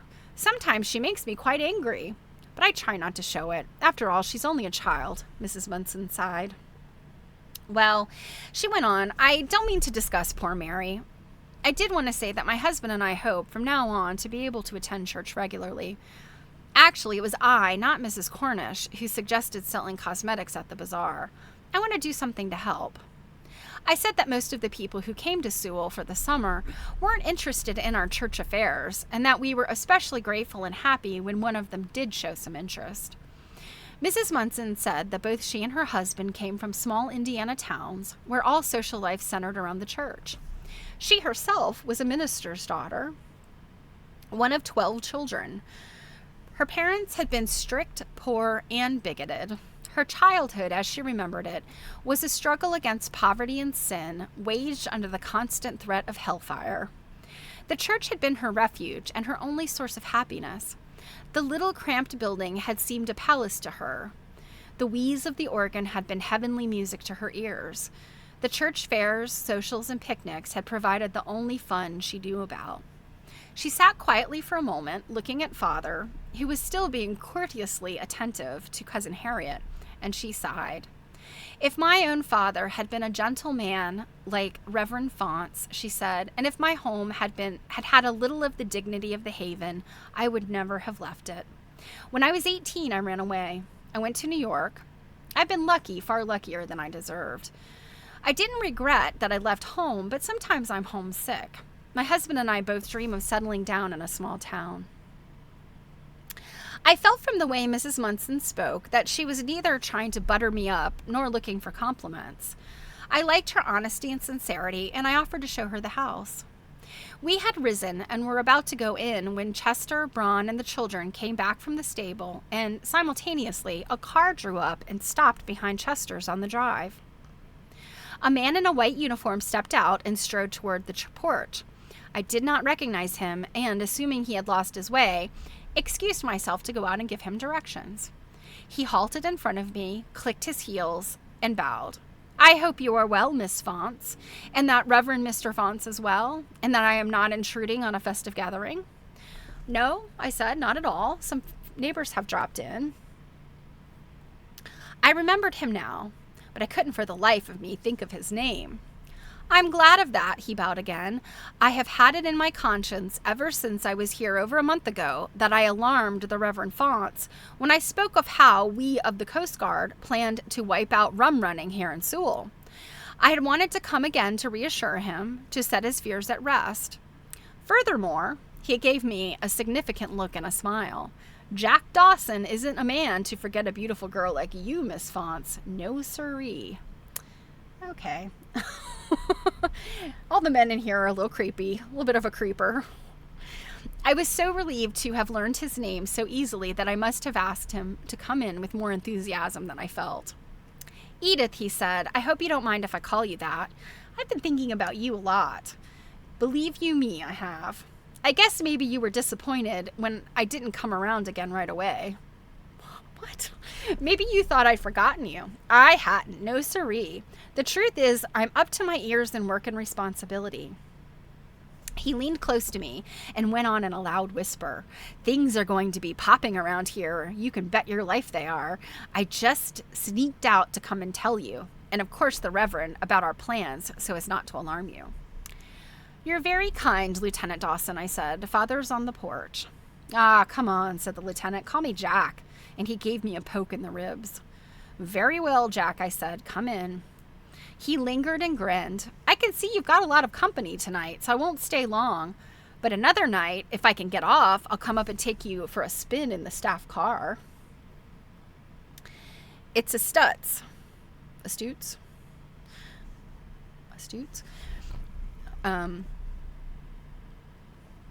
Usually you've got to be a commander at least to get to use a car like the Stutes, but I can take it any time. Because you're so important? That's right. I don't expect you to get a ride in a car like the Stutes every day of the week. It'll be quite an experience for you. I can't say when it will be, but don't worry, he leered at me. I'll be round. It will be a surprise for me to look forward to, I said, with a lack of enthusiasm, which Lieutenant Dawson should have noticed but didn't. Man, Aunt Edith, she's got all the men. And yet she's still unmarried. I brought him onto the porch, introduced him to everyone there, and seated him on the side of Father that wasn't already taken by Cousin Harriet. Lieutenant Dawson set right to work on his self-appointed task of reassuring Father by preparing him for the worst. He spoke more loudly than was necessary. Father is not at all deaf, and he was obviously gratified when everyone abandoned former conversations to listen to him. At the time, I found both his officious manner and official jargon distasteful. I do not wish to reproduce them now. I will only give the gist of what he said. Large boats sailed from Canadian and sometimes West Indian and European ports, loaded with alcoholic beverages to be sold in the United States, in violation of the Volstead Act of 1919. The boats coasted along just outside United States territorial waters, where they could not be stopped and searched by our Coast Guard patrols. The rum runners on shore kept in touch with those feeder or mother ships, as they were called, by radio signal. At prearranged times, usually at night, the rum runners sailed out in small boats from harbors along the coast, rendezvoused with the feeder ships, loaded up with liquor, and slipped back to their original ports, or, more likely, to remote coves or inlets. Here the cargo could be unloaded without attracting attention and dispatched by truck to the bootleggers, who in turn distributed it for a price to thirsty Americans. To the Coast Guard fell the task of seizing the contraband liquor when it was being run in from the feeder ships to the trucks. Lieutenant Dawson pointed out that the coast in the vicinity of Sewell, which he was assigned to cover, was ideal for rum runners. It included large expanses of uninhabited wasteland and marsh, myriads of small hidden harbors, and many rivers and inlets with treacherous currents and shifting sandbars, which can only be navigated by men who knew them well. He cited our cove as a smuggler's haven, and poor Father interrupted to exclaim that our cove was neither treacherous nor shifting, and it certainly wasn't hidden. Everyone in Sewell and adjoining towns knew exactly where it was. Lieutenant Dawson ignored Father's interruption and proceeded in his reassuring way. Lieutenant Dawson had set about to learn his territory thoroughly, and he believed that now he knew Sewell Harbor and the waters around Houghton Landing better than any man alive. Braun raised an eyebrow at Chester, and Chester shrugged. The result of the lieutenant's thoroughness was that he had been able to persuade his superiors to give him 2 extra patrol boats of the latest design and crews to man them. He described the design and equipment of his boats in detail, but since I've never taken much interest in boats and their engines, I didn't follow. Neither did Father. We were both impressed, though, to hear that each patrol boat carried 2 machine guns. Machine guns? Oh my God. Does the Coast Guard today carry machine guns? Good Lord. Whatever for? Exclaimed Father. Your protection, sir, replied Lieutenant Dawson in a steely voice. Oh, we have some intel. Okay, bear with me a sec.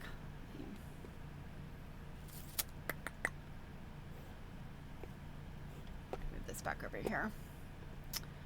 So, okay. So Jewett says, the Stutz Motor Car Company was an American automobile manufacturer. Lordy. I shouldn't have put that there. Sorry.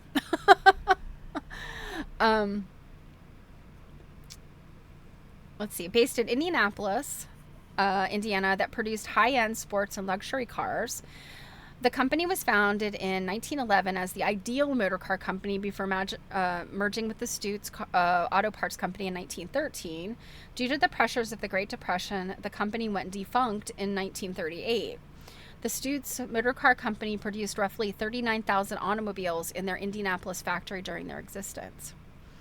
It was revived in 1968 as the Stutz Motor Car of America with a focus on producing neoclassic automobiles. The company is still in existence with sales of factory-produced vehicles.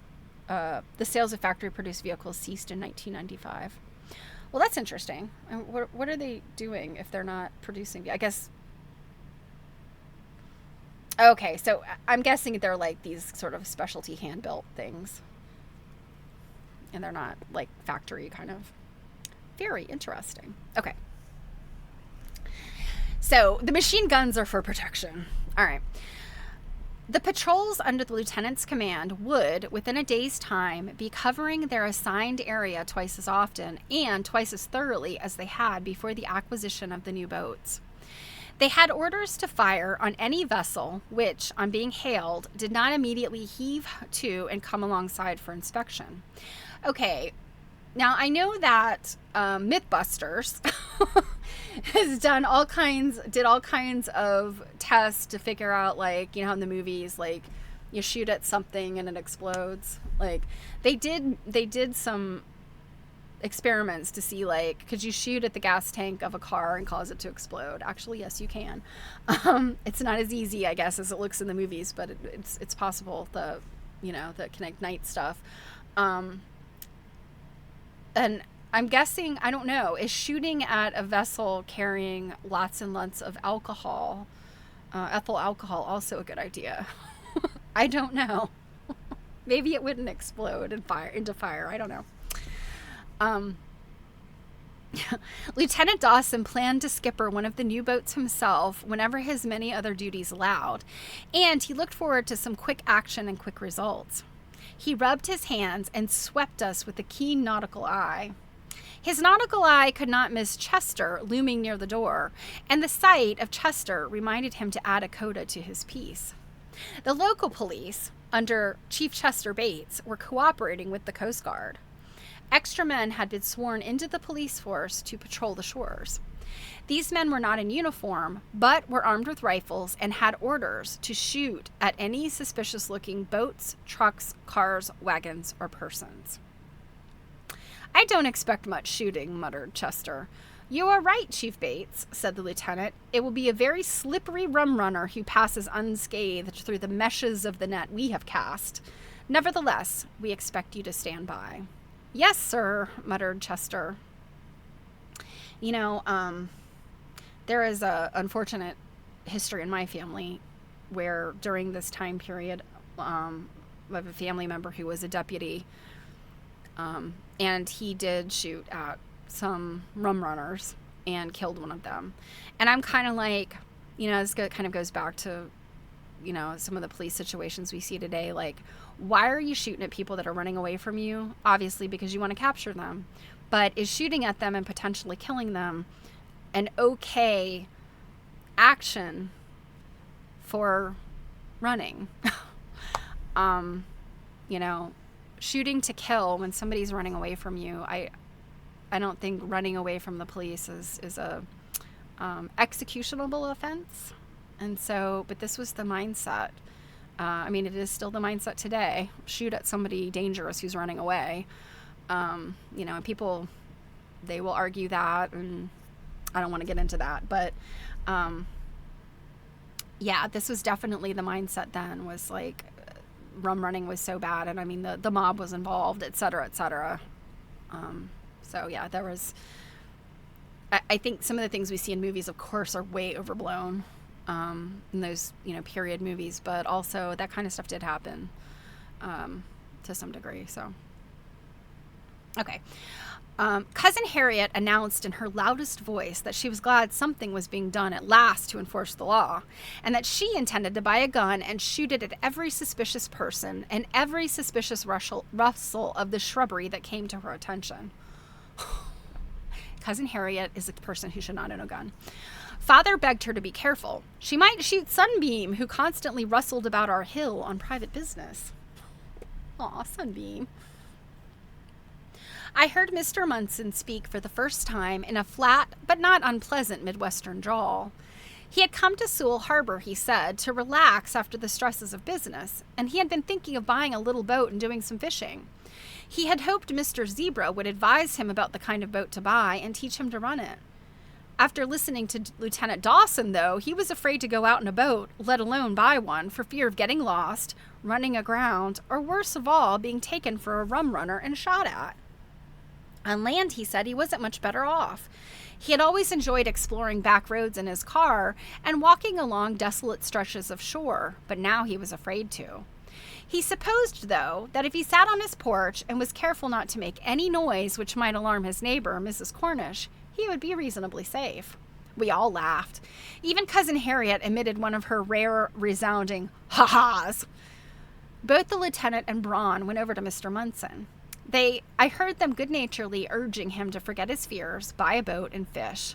Lieutenant Dawson told him how to recognize the patrol boats, when and where to expect them, and how to respond to their challenge. Braun offered to show him some boats that were for sale and might interest him. Then they all three huddled together, talking and drawing diagrams on scraps of paper. I was surprised to see Braun and Mr. Munson getting on so well with the lieutenant. I thought perhaps he was less silly when he was talking shop with other men than when he was trying to impress a woman or an audience. Cousin Harriet had been dissuaded from buying a gun by Mrs. Munson and Father, and the three of them were back on the bazaar. At this point, I thought, Mother would have gone into the kitchen and come out with a pitcher of lemonade and a plate of sugar cookies. I hadn't a lemon in the house. I felt even more inadequate when Chester asked me to ask Lieutenant Dawson to move his car so that Chester could take his mother home. Poor Mrs. Bates had been lost in her rocking chair for I don't know how long, with no one to talk to, and I had forgotten her. Mother would never have done that. While the Bateses and I were waiting in the driveway for Lieutenant Dawson to back out his car, Chester remarked, "If you ask me, Lieutenant Dawson scared poor Reverend Fonts more than anything. Maybe he's right to warn people what to expect, but as a policeman, I like to work quietly." He lifted his mother bodily into the front seat of the car while she giggled like a girl. Chester got in beside her and snapped on his headlights. "That reminds me," he said, "I'll be up next week to put a wall switch in your stable. It'll save the Reverend fumbling around in the dark for the pull cord and maybe falling and hurting himself. I think I can rig a better antenna for his radio, too. It'll cut down the static." Chester smiled and nodded to himself. I hadn't the heart to tell him that Father preferred static to anything else that came out of his radio. "That Freddie's got all his buttons," Chester went on. "I'm going to show him how to make a crystal set." He started his motor. "I'll be seeing you," Mrs. Bates smiled, nodded, and bobbing up and down, waved as they backed down the drive. Chester's car was no sooner gone than another set of headlights beamed up the brow of the hill, and Dick's flivver turned into our drive. Lieutenant Dawson had left his car at the side of the road, and he walked back up the drive just behind Dick. He and Dick, who had met before, shook hands, and we all went back to the porch together. I introduced Dick to the Munsons. I introduced Dick to the Munsons. Lieutenant Dawson was reabsorbed into the conversation with Braun and Mr. Munson, and Cousin Harriet pounced on Dick. She wanted to tell... I'm sorry, you guys.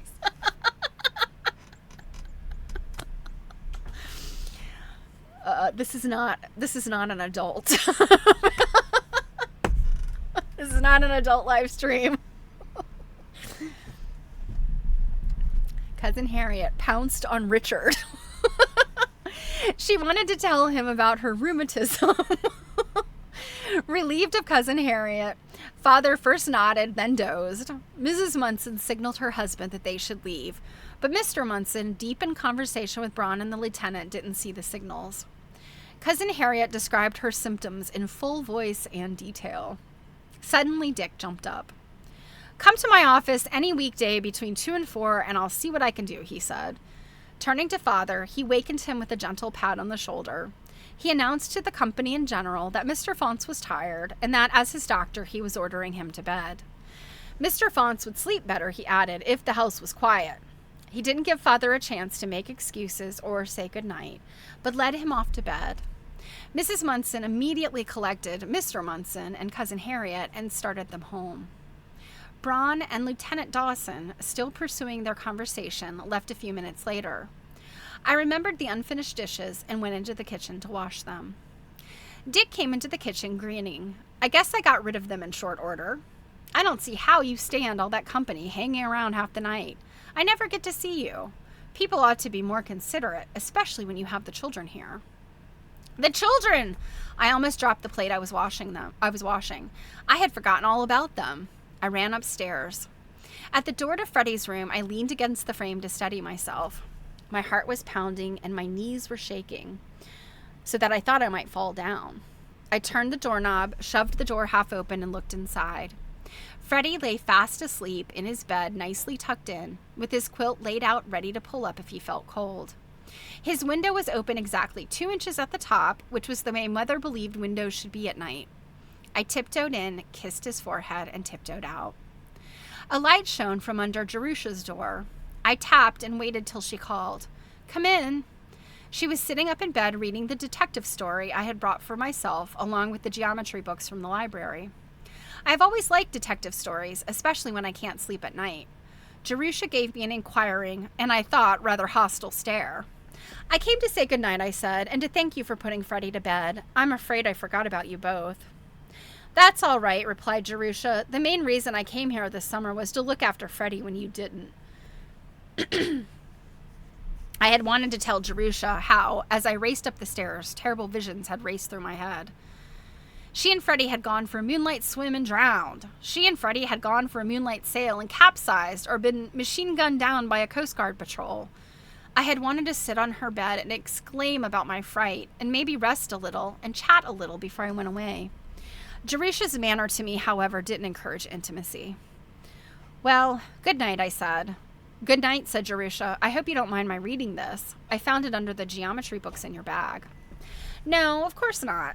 I felt that she was accusing me of something, duplicity perhaps. "As long as it doesn't frighten you." "Don't worry," said Jerusha. I felt I had been dismissed, and I left. Downstairs, Dick had finished the dishes and was waiting for me. "Come sit on the porch a minute and look at the moonlight through the wisteria. I bet you've been too busy all evening to notice it." I admitted that this was true, except, as it figured in my terrors about the children, I hadn't noticed the moon, though I must have been vaguely aware of it. I was very tired. Dick sat beside me on the hammock and took my hand.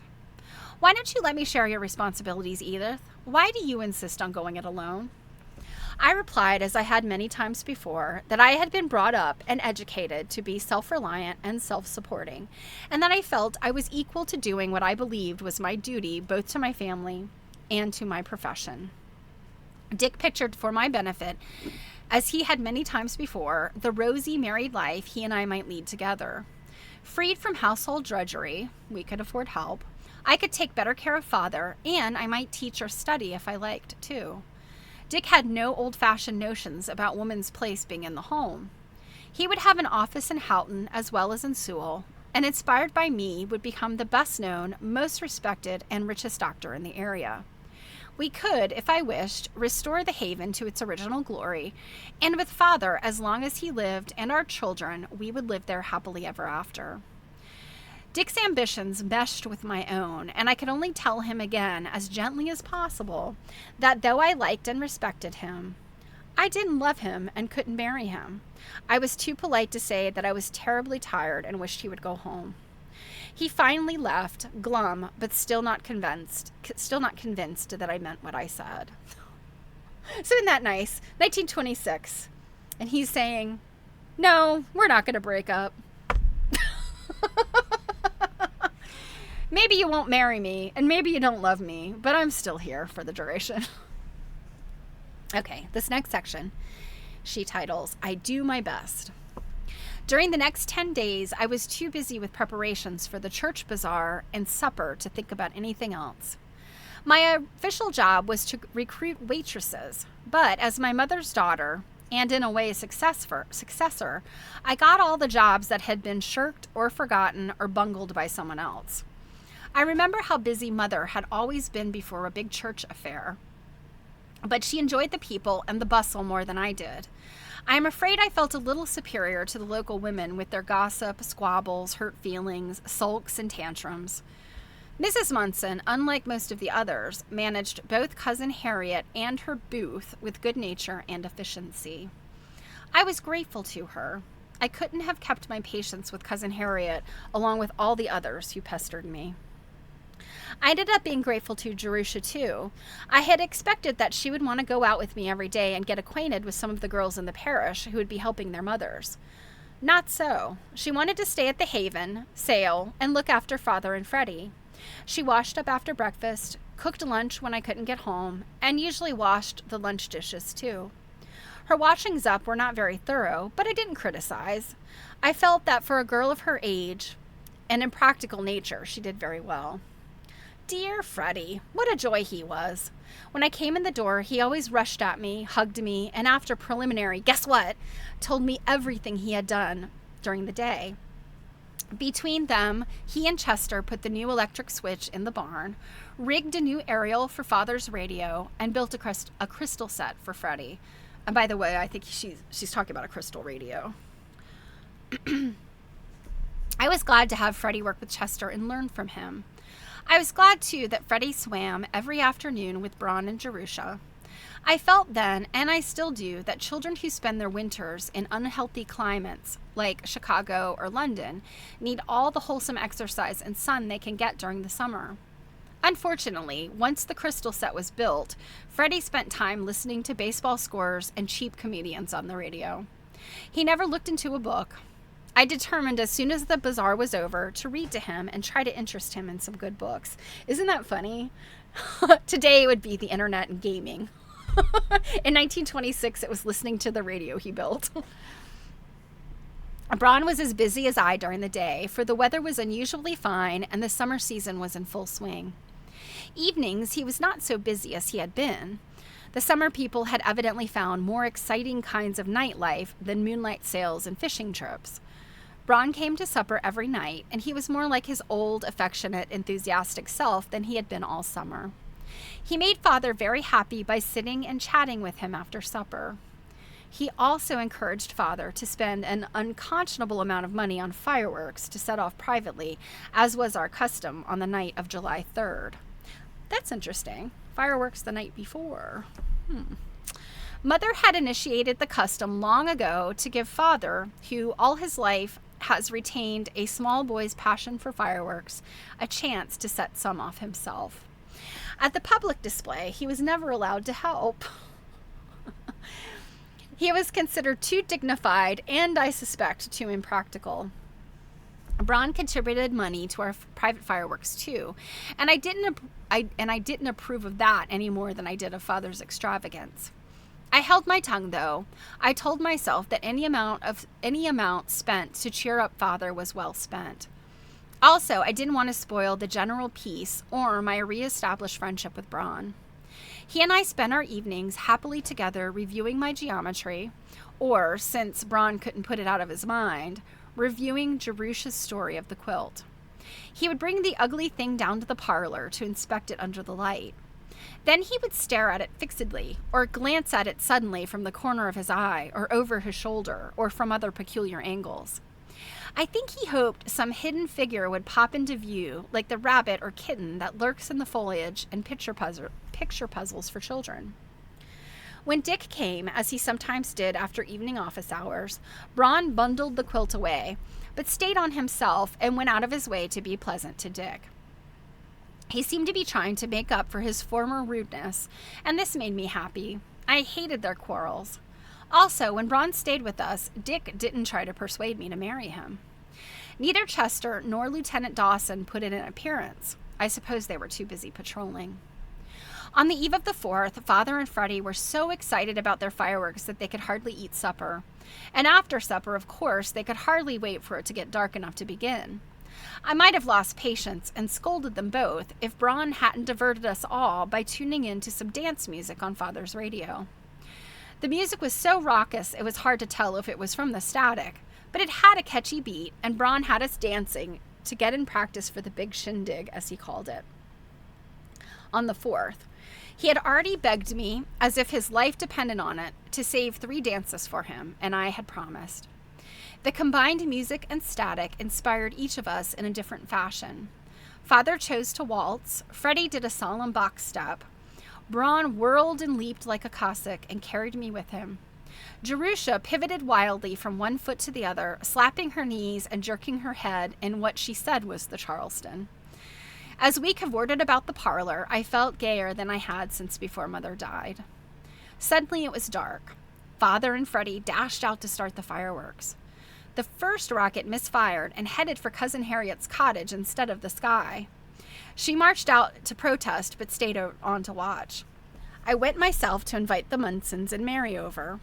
We brought chairs out onto the lawn, and Braun provided each of us with a lighted stick of punk to discourage mosquitoes. You know, I know what punk sticks are, but what are they made of? I've always wondered. Dick turned up. He and Braun sat on the sidelines, and although I knew they both were itching to set off a few rockets themselves, they didn't interfere. Father and Freddie's punk sticks darted around like fireflies as they chased here and there, choosing rockets and Roman candles and setting them in place. "Ready!" they cried in a rising pitch. "Get set!" And on go, their voices cracked with excitement. As each rocket soared upward, they whooped for all the world like a pair of wild Indians. In the light of the bursting bombs and flares, we could see the two of them jumping up and down and hugging each other. Such enthusiasm was irresistible. As each rocket rose, Cousin Harriet sucked in her breath, and at the boom of the explosion, she exhaled in a sort of moo, which she sustained on a gradually descending scale until the last sparks had glissaded down and vanished. Then she clapped her hands like a child. So, I'm going to keep going because it's just a few more pages. This time I had lemons. After the display was over, Jerusha helped me make some lemonade and pass it, along with cookies, to our guests. We sat in the warm darkness. The usual east wind had not come up, sipping our lemonade, talking, and looking up at the real stars, which now, like our false stars, had burned out, seemed unusually bright. All our guests, as they had left, had said what a beautiful and happy occasion it had been. Braun outstayed the others and saw Father and the children to bed. Later, as he and I stood in the yard together, he said, "Tonight was like the old days when we were children. It was magic. Even the lemonade and cookies were magic." "Nonsense," I replied. "It was just ordinary lemonade, and the cookies were bought, but I'm glad everyone, and especially Father, had a good time." Braun seized both my hands. "Tomorrow night will be starlight magic too, and you promised to give me at least 3 dances." "Oh, Edie, I'm so happy. You won't forget?" "Of course I won't," I laughed. "I love to dance with you." In his impulsive foreign way, Braun pulled me to him, hugged me, swung me around as if we were dancing, made an elaborate bow, then spun again and capered down the driveway, snapping his fingers, kicking up his heels, and whistling some catchy popular tune. "Goodbye," I shouted, and he waved his hand, blew a kiss, and danced away. I laughed again, and as I looked up at those brilliant stars, I felt certain of beautiful weather, a successful bazaar, and a glorious shindig to top off the glorious 4th. I should have remembered that the only predictable thing about our Sewell weather is its unpredictability, and not counted on holding the bazaar out of doors. The glorious 4th dawned raw, gray, and drizzly, with fog over the sea. We had to work like dogs all morning to move the booths back into the parish house. Chester and Mr. Munson came to help. Actually, I think we've got a new picture here, too, to look at. Chester and Mr. Munson came to help. Without them, the women could never have got their heavy tables moved or the scaffoldings for their decorations torn down and nailed up again. I tried to help where help was needed, and I commandeered Jerusha and Freddie to run errands. Mrs. Munson, I noticed, had put Mary to work too. In spite of Cousin Harriet, who did nothing but shout contradictory orders in a loud voice, they got their booths set up and in order before anyone else. By the grace of God, the bazaar opened on schedule at 1 o'clock. Since the supper and dance had been planned for indoors anyway, they were not a problem. The bad weather turned out to be something of a blessing in disguise. The summer people, with their water sports spoiled by the rain and fog, came to the bazaar as never before. Every booth was sold out. They came to the supper too, in such crowds that we had to turn some away. At 8 in the evening, the committee voted to cancel the fireworks because of the fog, which had been creeping in all day. It was so thick you couldn't have seen a rocket if it exploded right in your face. This was a great disappointment to the children, and I was glad again to have had such a lavish display of our own the night before. The fireworks were no financial loss, since we didn't charge admission to them, and they could be stored away for another year. On the other events, we made more money than we had dared hope for. During the first part of the dance, I was in the kitchen helping the women clean up after the supper and trying, as Mother always had, to compliment each one for her contribution to the overall success. When I came to the parish house, the orchestra was banging away, the dance floor was crowded, and people were lined up along the walls watching. It took me quite a while to make sure that in all the crowd there was no one who was likely to ask me to dance. No Munsons, no Dick, no Chester, no Lieutenant Dawson, and no Braun. The Munsons, I had guessed, were too tired to dance after working so hard all day. Dick, although he had said he hoped to come to the dance, was always liable to be called away on an emergency. Chester and the lieutenant must be out patrolling again. But where was Braun? The night before, his gaiety and his seeming so anxious to dance with me had made me long to dance too, as I hadn't since I was in my teens. All through the hectic day, the thought of dancing with him had shone for me like a spot of sunlight at the end of the tunnel. I was disappointed and a little worried too because of the fog. I told myself that fog wasn't dangerous if a boat was equipped with charts and compasses, and if the skipper knew what he was about. Braun had certainly equipped the Irene to the teeth, and he was a good seaman, and he knew our harbor and the adjoining waters by heart. The fog had simply delayed him. It could do him no harm. Besides, I went on reassuring myself, Braun was so choice of Irene that he'd rather spend the night anchored out in the harbor, tooting his horn at 1-minute intervals, and miss his date with me than risk hurting her. Several young men, summer people, asked me to dance. I danced with them to pass the time, for I still hoped Braun would turn up, and to forget the worry that nagged me. I had danced several dances before I saw Jerusha and Freddie. They were sitting in a corner against the wall. Freddie was asleep in Jerusha's lap, and Jerusha, slumped over him, looked so rumpled, so weary, and so utterly miserable that I knew I must get them both home and to bed at once. When she had waited table at supper, Jerusha had looked neat, happy, even pretty, and I had been proud of her. Now I remembered, conscience-stricken, that she hardly knew any of our Sewell young people. Mary Cornish, her one friend, was not the sort to help another girl find partners. Mary was regaling a group of unappetizing boys, she must have met them at the yacht club, with a demonstration of the Charleston. Poor Jerusha was being a wallflower at her first dance. I excused myself from my partner and went to the children. I wanted to apologize to Jerusha for not introducing her to some partners, but I was afraid she might resent it.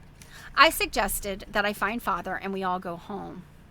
To my surprise, Jerusha was always surprising or disappointing me in these days. She said in the most woebegone whisper, "Braun never came." "He stood me up too," I answered, trying to sound cheerful and unconcerned. "He must have been delayed by the fog, but don't worry about him. Likely as not, he is tied up in the cove, now that it's too late for him to get to the dance." Jerusha just sighed. I suppose she had counted on Braun to dance with her when no one her own age did. She was at a difficult stage, I told myself, as I went to find Father. I should try harder to understand her. Father was happy to leave a little early. He woke Freddie and groped our way to the electric. The fog was thicker than ever, and Father lost track of the road and ran the electric into someone's lawn.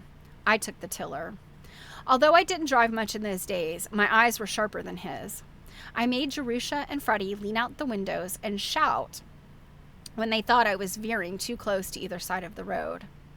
On the low ground at the foot of our hill, where the fog was thicker than anywhere else, I lost my bearings and very nearly drove right off the road into the cove. I was so worn out that when I finally got us home, I fell asleep as soon as I got to bed, without help from my detective story and with only a passing thought for Braun. And that is the end for today. And I think... Did Druid answer my question? Let me see.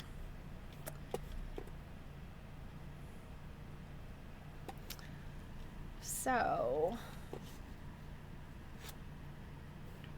Druid said, punk sticks, used for lighting fireworks and sparklers, are typically made of bamboo and coated with compressed sawdust. The sawdust coating helps the stick burn slowly and steadily with a glowing ember, making it safer than using a lighter or match to ignite fireworks. Yep.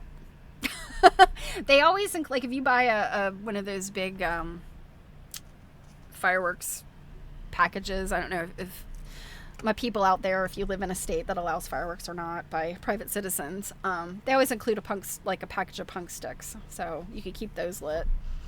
They look like incense, but they do not smell like incense, and now we know why. They're made of compressed sawdust.